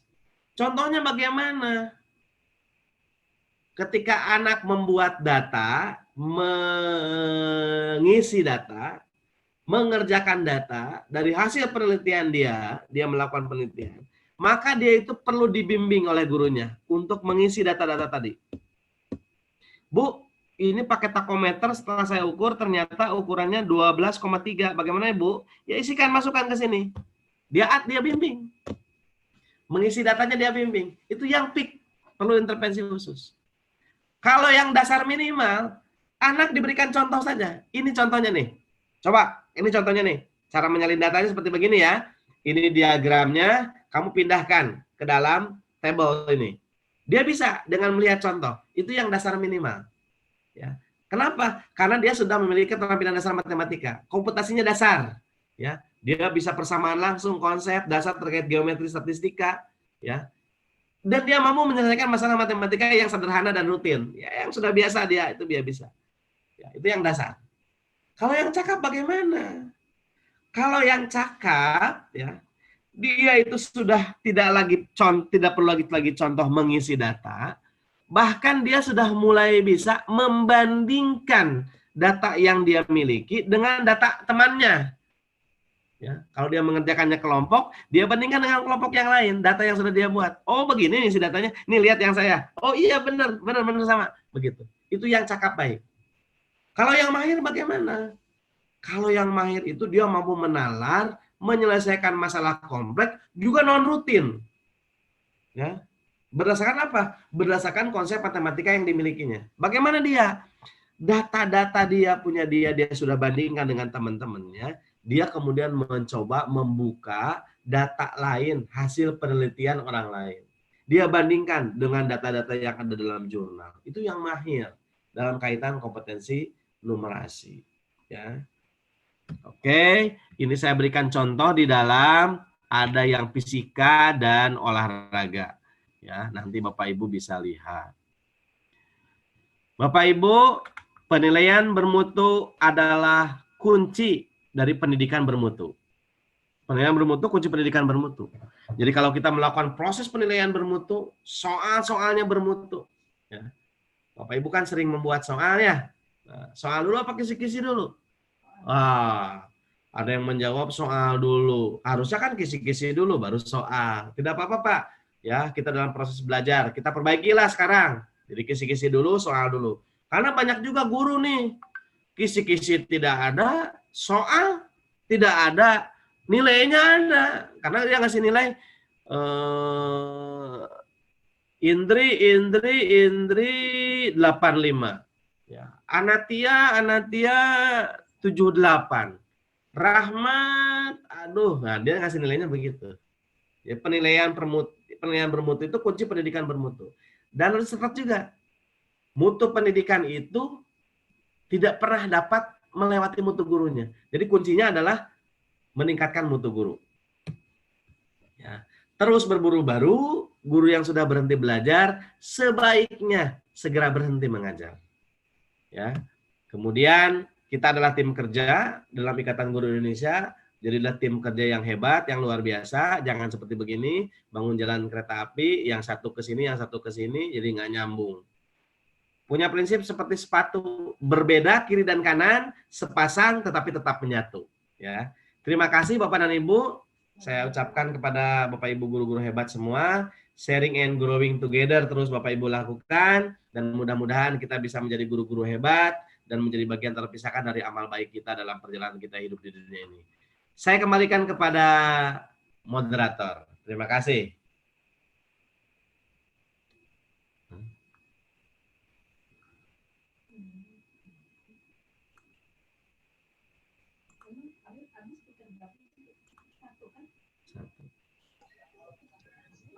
Baik Pak Rahmat Hidayat, makasih banyak. Sekira luar biasa materi yang sudah disampaikan kita semua. Saya juga banyak belajar dari apa yang disampaikan. Ternyata AKM yang saya pahami tidak seperti yang seharusnya. Baik Bapak Ibu, saya kira ini juga menjadi pertanyaan bagi kita semua karena hal baru. Sudah berapa kali kita melakukan uji coba, ternyata ya itu anak-anak ternyata banyak gagal di numerasi dan literasinya. Nah, baik untuk selanjutnya kami buka sesi pertanyaan mungkin Pak Rahmat Hidayat. Siapa? Boleh Pak? Ya. Oke, saya mulai dari ini dulu yang ada di chat room, Bapak Ibu. Yang mau lewat ini nanti di raise hand-nya, yang mau bertanya langsung. Tapi sebelumnya dulu kami lihat dulu yang ada di room chat. Baik, jadi yang pertanyaan pertama ini Pak, ternyata teman-teman bertanya, bisa enggak di-share materinya? Ini saya mau share ya. Oke. Nah, yang kedua ada dari Ibu Lilis, Pak Rahmat ini. Pertanyaannya adalah, apakah yang ikut ujian, kalau sudah lulus, apakah mendapat sertifikat atau berupa apa? Ya. Kemudian bagaimana tindak lanjutnya? Nah, ini dulu yang pertama dari Bu Lilis. Mungkin langsung saja, Pak. Maaf Pak Hijrat, Ya. bukan dari saya, itu saya meneruskan dari peserta, jadi saya gabung-gabungkan begitu. Oke.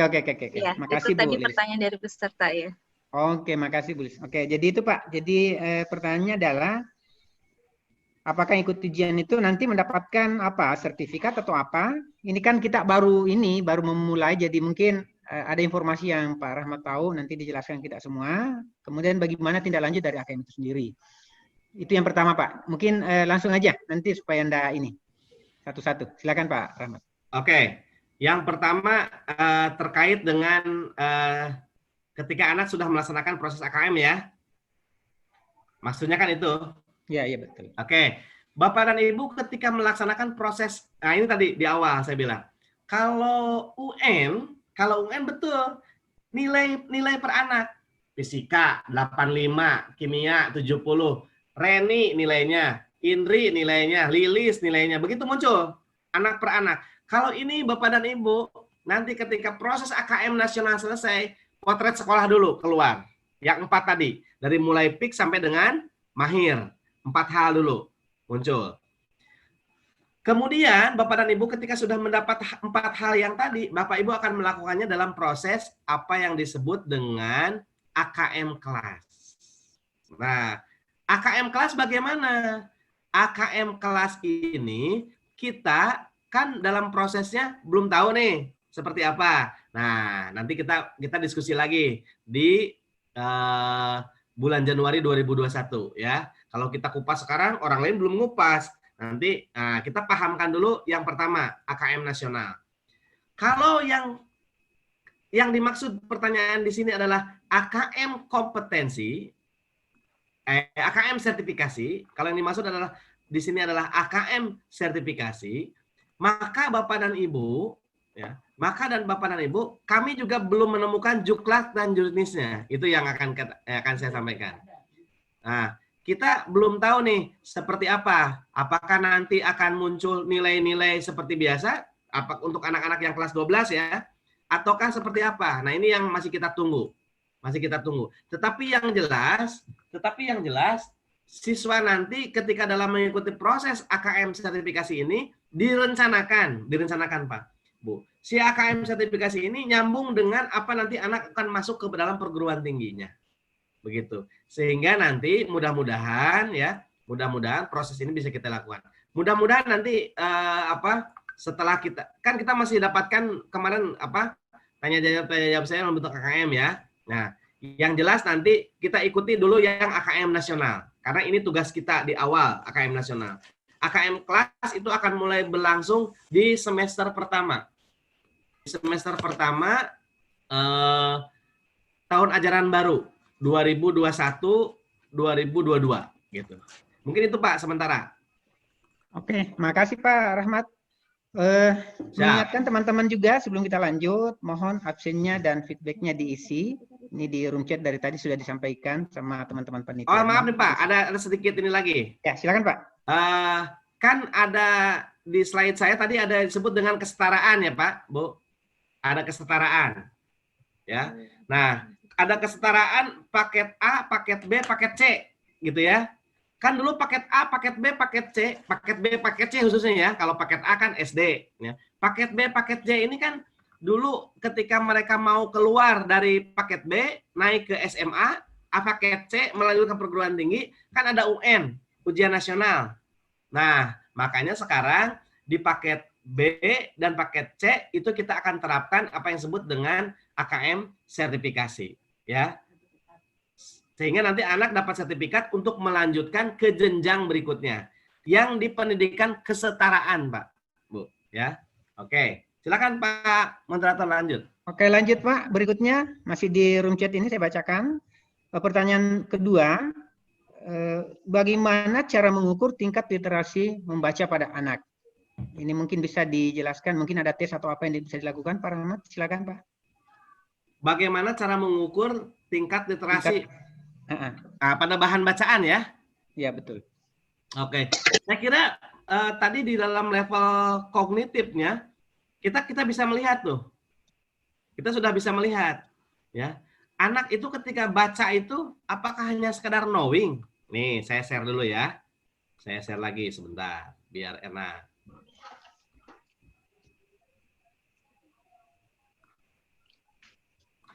Yang literasi, nah sekali lagi dengan yang numerasi ya. Nah, kita akan lihat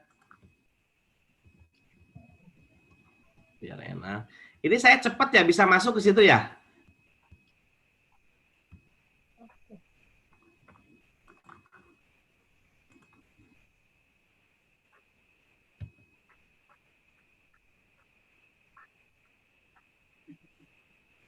Maksudnya tidak tangan, di tangan.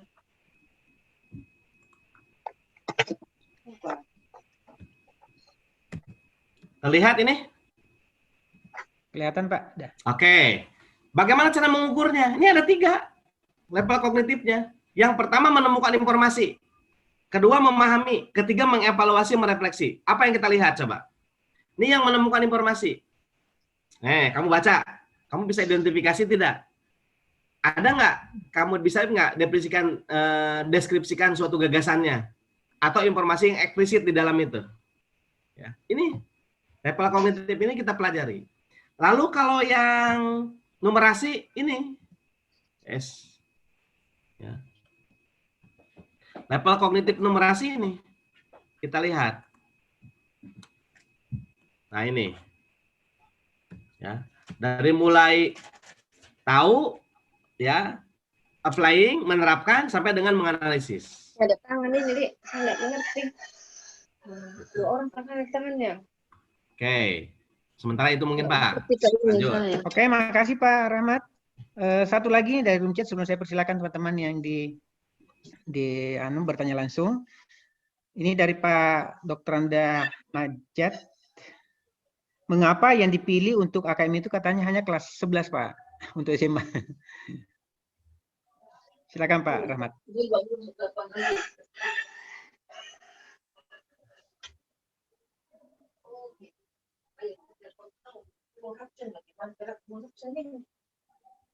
Ini Pak Rahmat ada pertanyaan teman-teman? Maaf, kurang kedengaran. Oh, kurang kedengaran Pak. Oke, ini pertanyaannya, mengapa katanya hanya kelas 11 yang diberikan AKM untuk tingkat SMA? Mungkin kalau SMP kelas 8.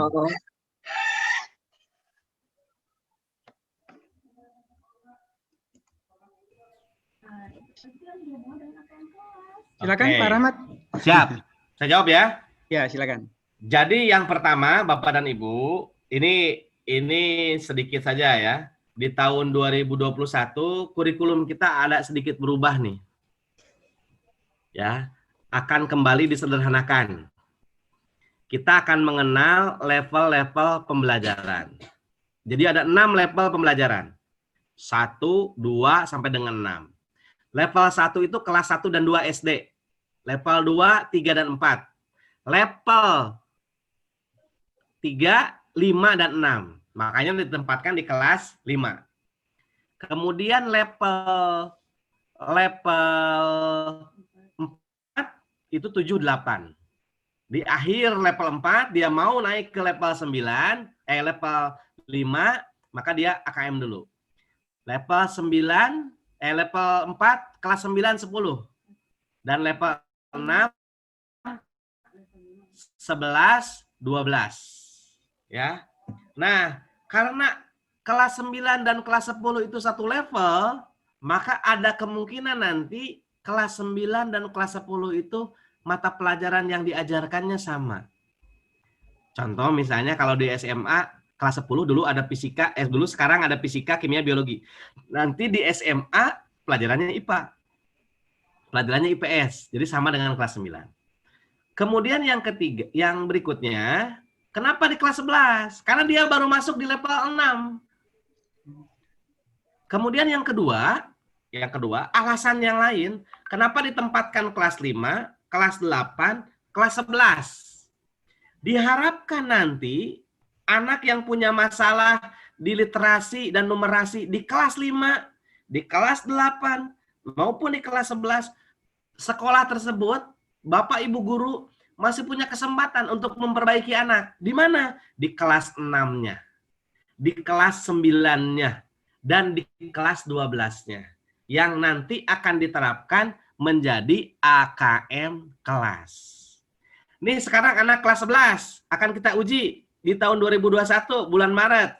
Mereka akan kita perbaiki di bulan Juli tahun ajaran baru dalam bentuk AKM kelas.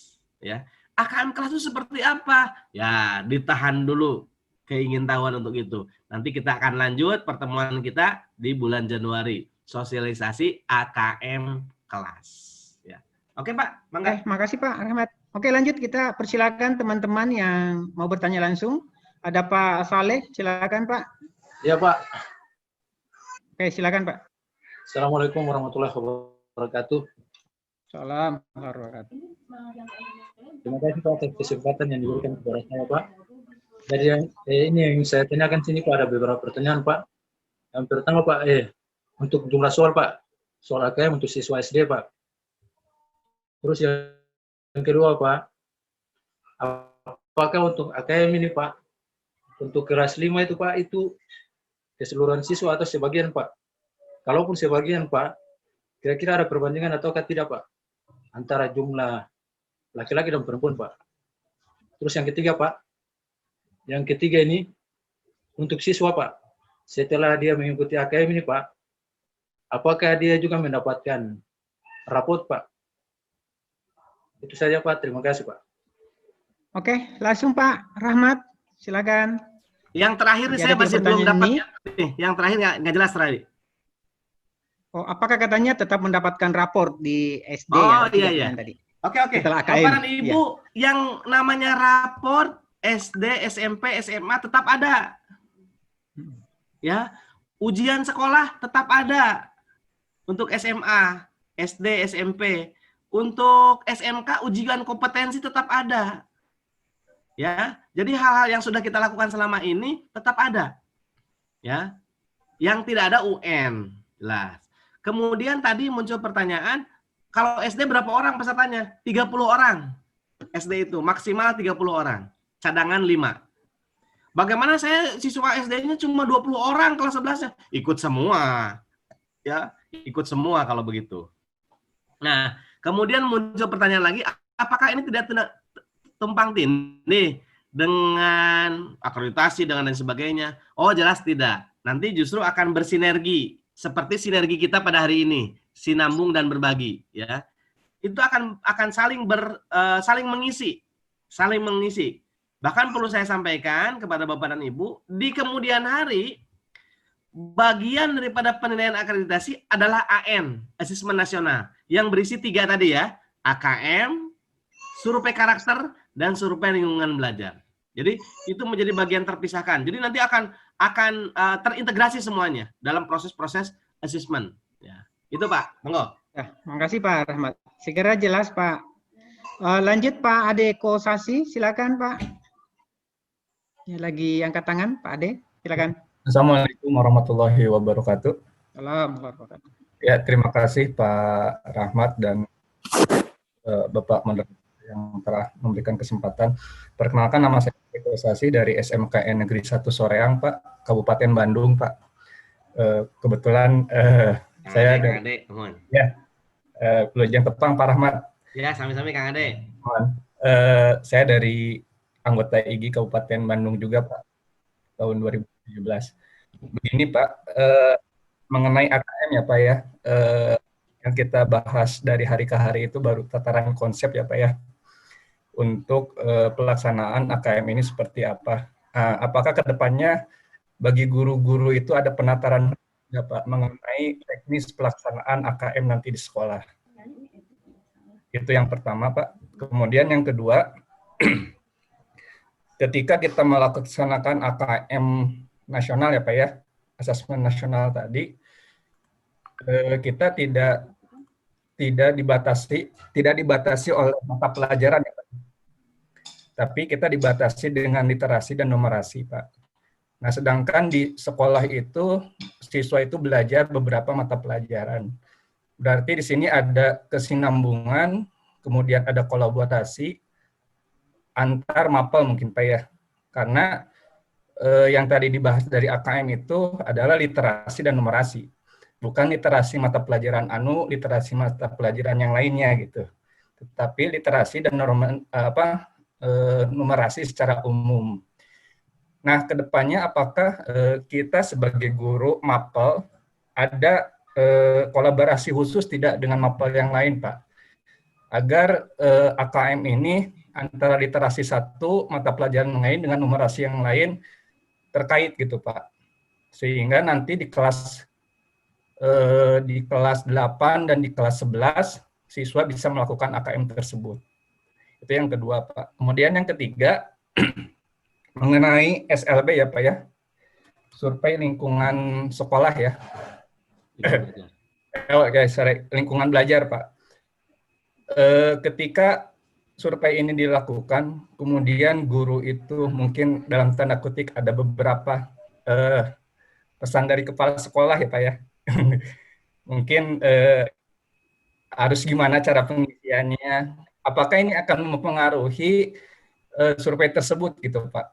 Karena kan tidak menutup kemungkinan di kita juga ada beberapa yang titipan untuk survei tersebut ya, Pak ya. Bahwa sekolah ini harus menjawab seperti ini agar ke depannya gimana gitu.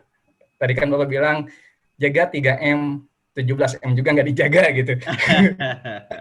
Nah, di sekolah juga mungkin ketika ada survei lingkungan belajar, dalam tanda kutip, sekolah kita itu ada beberapa guru yang nakal mungkin mengisi dibagus-bagusin gitu, Pak. Nah, ini apakah ada tindak lanjut dari kementerian atau seperti apa? Mohon penjelasan Pak.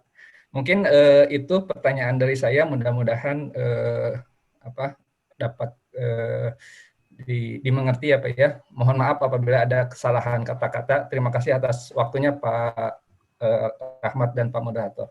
Terima kasih Pak Ade. Langsung saja Pak Rahmat, ada 3 nih. Silakan Pak. Oke. Terima kasih, ini Kang Ade juga sama-sama di Ikatan Guru Vokasi ya Pak.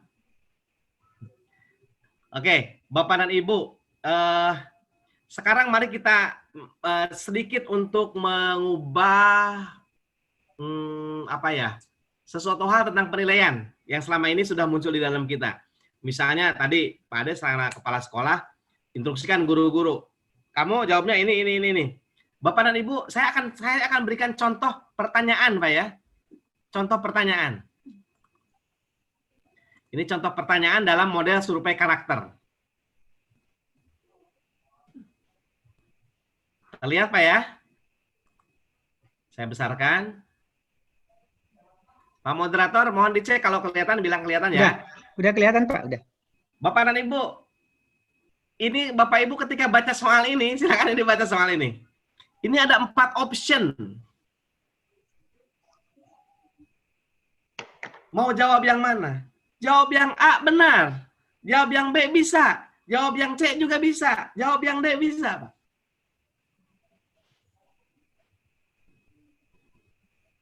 Jadi ketika anak berhadapan atau guru atau siapapun nanti yang mengisi survei tadi mengerjakan soal-soal ini, Bapak dan Ibu, maka dia akan berhadapan dengan soal-soal yang seperti begini. Nanti misalnya saya Rahmat menjawabnya A. Kemudian ada lagi Pak Ade menjawabnya B, maka soal yang berikutnya akan dihadapi oleh saya itu berbeda. Ya, berbeda nanti ketemunya. Soalnya sudah disiapkan ribuan soal, Pak, di dalam jaringan tadi. Jadi tidak mungkin lagi kita rekayasa. Tidak mungkin lagi terjadi hal yang sifatnya ya kita sama-sama mengerjakan gitu. Nggak mungkin, Pak. Nah, kembali kepada mental kita, guru, mohon nanti pada saat mengerjakan ya tidak perlu barengan lah, tidak perlu bekerja sama, ya. Ngapain juga bekerja sama kok, tidak ada yang diuntungkan di sini, ya. Ini soalnya seperti begini, ini soalnya seperti begini, ya. Model-modelnya seperti begini soal-soalnya, ya. Kalau kita jawab soal ini option A, option B, option C masih memungkinkan semuanya bisa dijawab oleh kita, begitu. Atau soal isian seperti begini, ya. Yang ketika kita jawab soalnya, ya setiap orang akan punya jawaban masing-masing, begitu. Itu yang pertama. Yang kedua, kaitan dengan collaborative learning, Bapak dan Ibu. Collaborative learning itu harus sudah kita lakukan. Ya, collaborative learning itu. Saya sudah mencoba di beberapa sekolah dalam pelaksanaan in-house training, itu guru itu berkumpul. Jadi berkumpulnya saya beda, Pak, kalau ngajak guru berkumpul. Bukan MGMP, Pak, sekarang. Jadi guru itu kumpul MGMP, bahasa Indonesia berkumpul, matematika berkumpul. Tidak, Pak. Kelas 10 berkumpul, kelas 10 semua, kelas 11 semua, kelas 12 semua, kelas 5 semua, bersatu, Pak, semua guru-guru itu. Lalu apa yang dibuat oleh dia? Yang dibuat oleh dia adalah mencoba membuat pembelajaran kolaboratif. Ini contohnya. Mungkin pada hari Senin ada jadwal yang sama. Ya. Kebetulan sedang membahas KD seperti begini. Di kelas 10 IPS 1 misalnya. Jadwalnya PPKN, agama Islam, ekonomi, bahasa Indonesia. Ini muncul ketika dalam proses yang pandemi seperti saat ini. Kan nggak mungkin mengajar bisa 2 jam masing-masing. Mungkin sejam-sejam, atau bahkan mungkin 4 mata pelajaran ini kasih waktu sejam, harus selesai. Kan nggak mungkin ngajar semuanya. Lihat KD-nya, PPKN menganalisis, agama Islam menganalisis, ekonomi mendeskripsikan. Deskripsikan ini C4 ya. Ini C4 mengevaluasi C5, bahasa Indonesia. Lalu apa yang kita lakukan? Ini kita lakukan, ini pengetahuan kita lakukan. Melihat KD yang dipelajari oleh didik di atas, mungkin dapat dibuatkan studi kasus tentang problem solving ini, memecahkan masalah. Bagaimana badan usaha mampu menjadi penopang perekonomian Indonesia sehingga mampu menangkal munculnya ancaman dalam bidang yang lain. 2 pelajaran di sini sudah muncul. Buatlah dialog sederhana dalam bentuk teks negosiasi tentang bagaimana pentingnya sebuah badan usaha yang berdiri atas sumber hukum agama sehingga memiliki landasan dasar yang kuat. Ya. Yang ketiga, bagaimana peran pemerintah, ulama, tokoh masyarakat di daerahmu dalam mendirikan badan usaha. Seperti begini, ini kita buatkan studi kasus, case-case-nya. Ini yang pengetahuan, kita coba buat. Ini yang keterampilannya. Misal, jadwal pelajaran di kelas 10 IPA 2, muncul biologi, PJOK, bahasa Indonesia, sejarah. Melakukan kampanye, mempraktikkan hasil analisis, mengonstruksikan teks eksposisi, menyajikan hasil telaah. Kalau kita kupas, kita buka dalam taksonominya milik Dyers, ya, ini ada di mana? Kita lihat. Maka tugas anak apa? Ini. Melihat kata di atas, maka proses pembelajaran yang dilakukan adalah dengan membuat sebuah kampanye tentang pola hidup sehat yang akan dilakukan dengan berdasar pengalaman lalu. Karena di sejarah ada diakronik dan sinkronik. Kan kita pengalaman masa lalu kita pernah berhadapan dengan wabah. Ya. Nah ini yang kita lakukan kepada anak-anak kita. Proses-proses seperti ini. Ya. Mengajak anak, mencontohkan pada anak kita untuk collaborative learning. Selain itu, collaborative learning kita juga dapat kita contohkan dalam praktik-praktik kita dalam proses pembelajaran. Misal, ketika kita pemberian tugas, ya, mohon maaf nih Bapak dan Ibu yang bukan SMA ya, saya akan contohnya dari SMA biar memudahkan dan juga sama-sama. Misalnya di SMA, hari Senin itu pelajaran biologi, bahasa Indonesia, agama, kemudian PPKN. Sebelum masuk ke kelas, dulu Pak ya, saya pernah jadi kepala sekolah walaupun sebentar ya. Dulu guru itu yang mau masuk ke kelas itu di hari itu 12 IPA 1 nih ngajar berapa orang? 4 orang. Bertemu dulu 5 menit. 5 menit saja bertemu. Jadi sebelum masuk ke kelas, pagi-pagi itu 5 menit bertemu dulu. Apa yang dibicarakan? Yang pertama, satu, bicarakan karakter. Mau apa karakter pada hari ini? Sehingga 4 guru itu pada hari itu kalau bicara toleransi, semua bicara toleransi. Pada hari itu bicara tentang kerja keras, bicara tentang kerja keras. Hari itu bicara tentang tidak kenal menyerah semua, empat-empatnya. Satu, bicara tentang karakter. Yang kedua, bicara tentang siapa yang ingin memberikan tugas. Diskusi. Hari ini yang ngasih tugas guru bahasa Indonesia deh. Ya udah, guru fisika, guru agama, guru PPKN nggak akan ngasih tugas. Tapi disampaikan pada anak-anak. Pas masuk guru matematika jam pertama ngomong, anak-anak hari ini Bapak nggak ngasih tugas. Nanti guru bahasa Indonesia yang ngasih tugas. Agama ngomong, hari ini Bapak nggak ngasih tugas. Nanti guru agama guru bahasa Indonesia yang ngasih tugas. Pelajaran bahasa Indonesia dia akan ngomong, saya ngasih tugas hari ini, guru yang lain tidak. Termasuk nanti jam terakhir. Tadi kan sudah dikasih tugas ya sama guru bahasa Indonesia. Jadi PPKN nggak ngasih tugas. Jadi terlihat oleh anak, wah guru-gurunya kolaborasi, mantap, bekerja sama. Itu wujud-wujud kolaborasi yang bisa dilakukan oleh Bapak dan Ibu guru di sekolah. Ya. Komunikasi yang bisa dilakukan oleh Bapak Ibu di sekolah. Sehingga nanti apa yang terlihat? Oh, guru-guru di sekolah kami ini guru-guru yang kolaboratif. Maka muridnya pun akan terdorong untuk melakukan hal-hal yang sifatnya kolaboratif.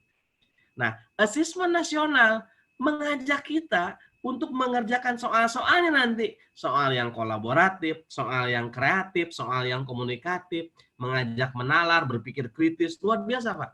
Ya. Nah, ini tugas kita semua untuk melakukan itu, ya.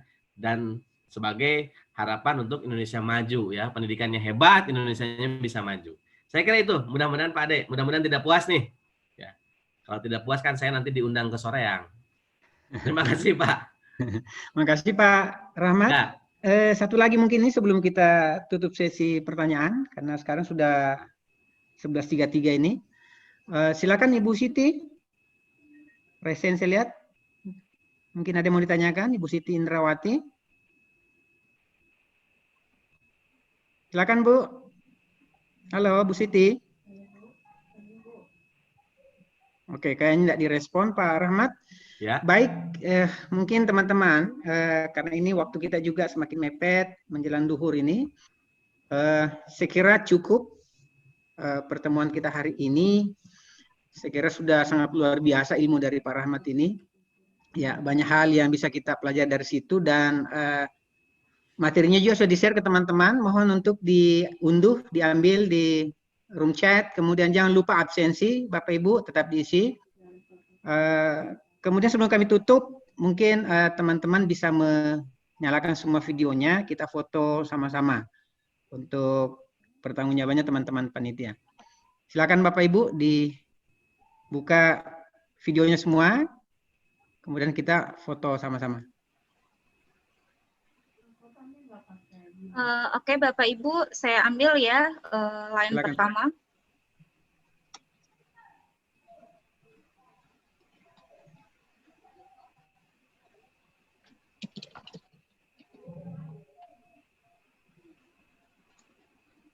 Line kedua.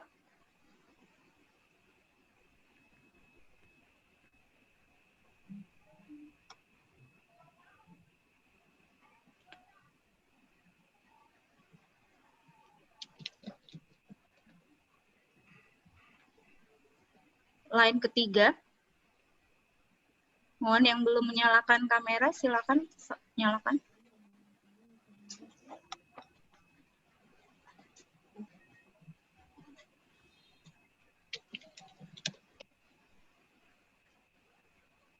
Line keempat.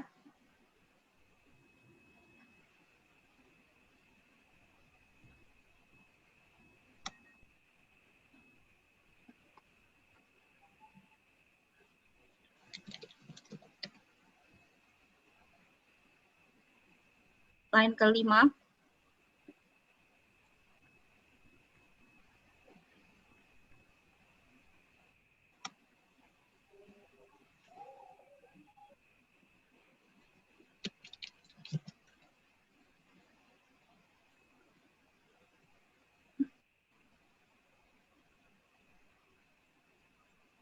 Line ke-6.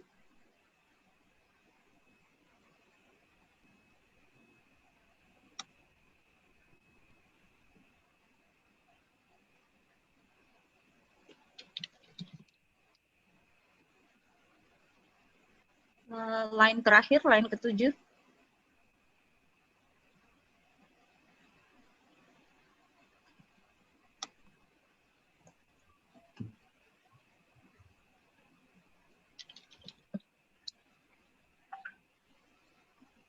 Iya, terima kasih.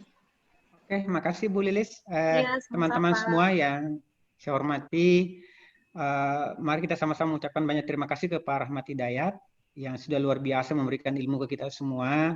Mudah-mudahan tidak berhenti sampai di sini Pak Rahmat. Karena Siap, Pak. nanti banyak yang bertanya ke Bapak ini karena banyak hal saya kira yang mungkin baru kita paham hari ini. Mudah-mudahan ada kelanjutan teman-teman IGI bisa memfasilitasi kita untuk tetap melakukan kegiatan-kegiatan yang kaitannya dengan asesmen ini. Baik Bapak Ibu, terima kasih juga kepada seluruh peserta dari teman-teman dari Sulawesi Selatan, dari Jawa dan tempat-tempat lain yang tidak bisa kami sebutkan satu-satu. Terima kasih atas kehadirannya. Mohon maaf jika ada hal-hal yang kurang dari kami. Mungkin di lain waktu nanti kita akan lebih bagus lagi dari masukan-masukan yang sudah disampaikan ke feedback tadi. Baik, kami akhiri. Bapak Ibu, sekali lagi mohon maaf jika ada hal yang salah. Kami atas nama moderator dan teman-teman panitia mengucapkan banyak terima kasih dan mengucapkan alhamdulillahirrahmanirrahim. Kami tutup.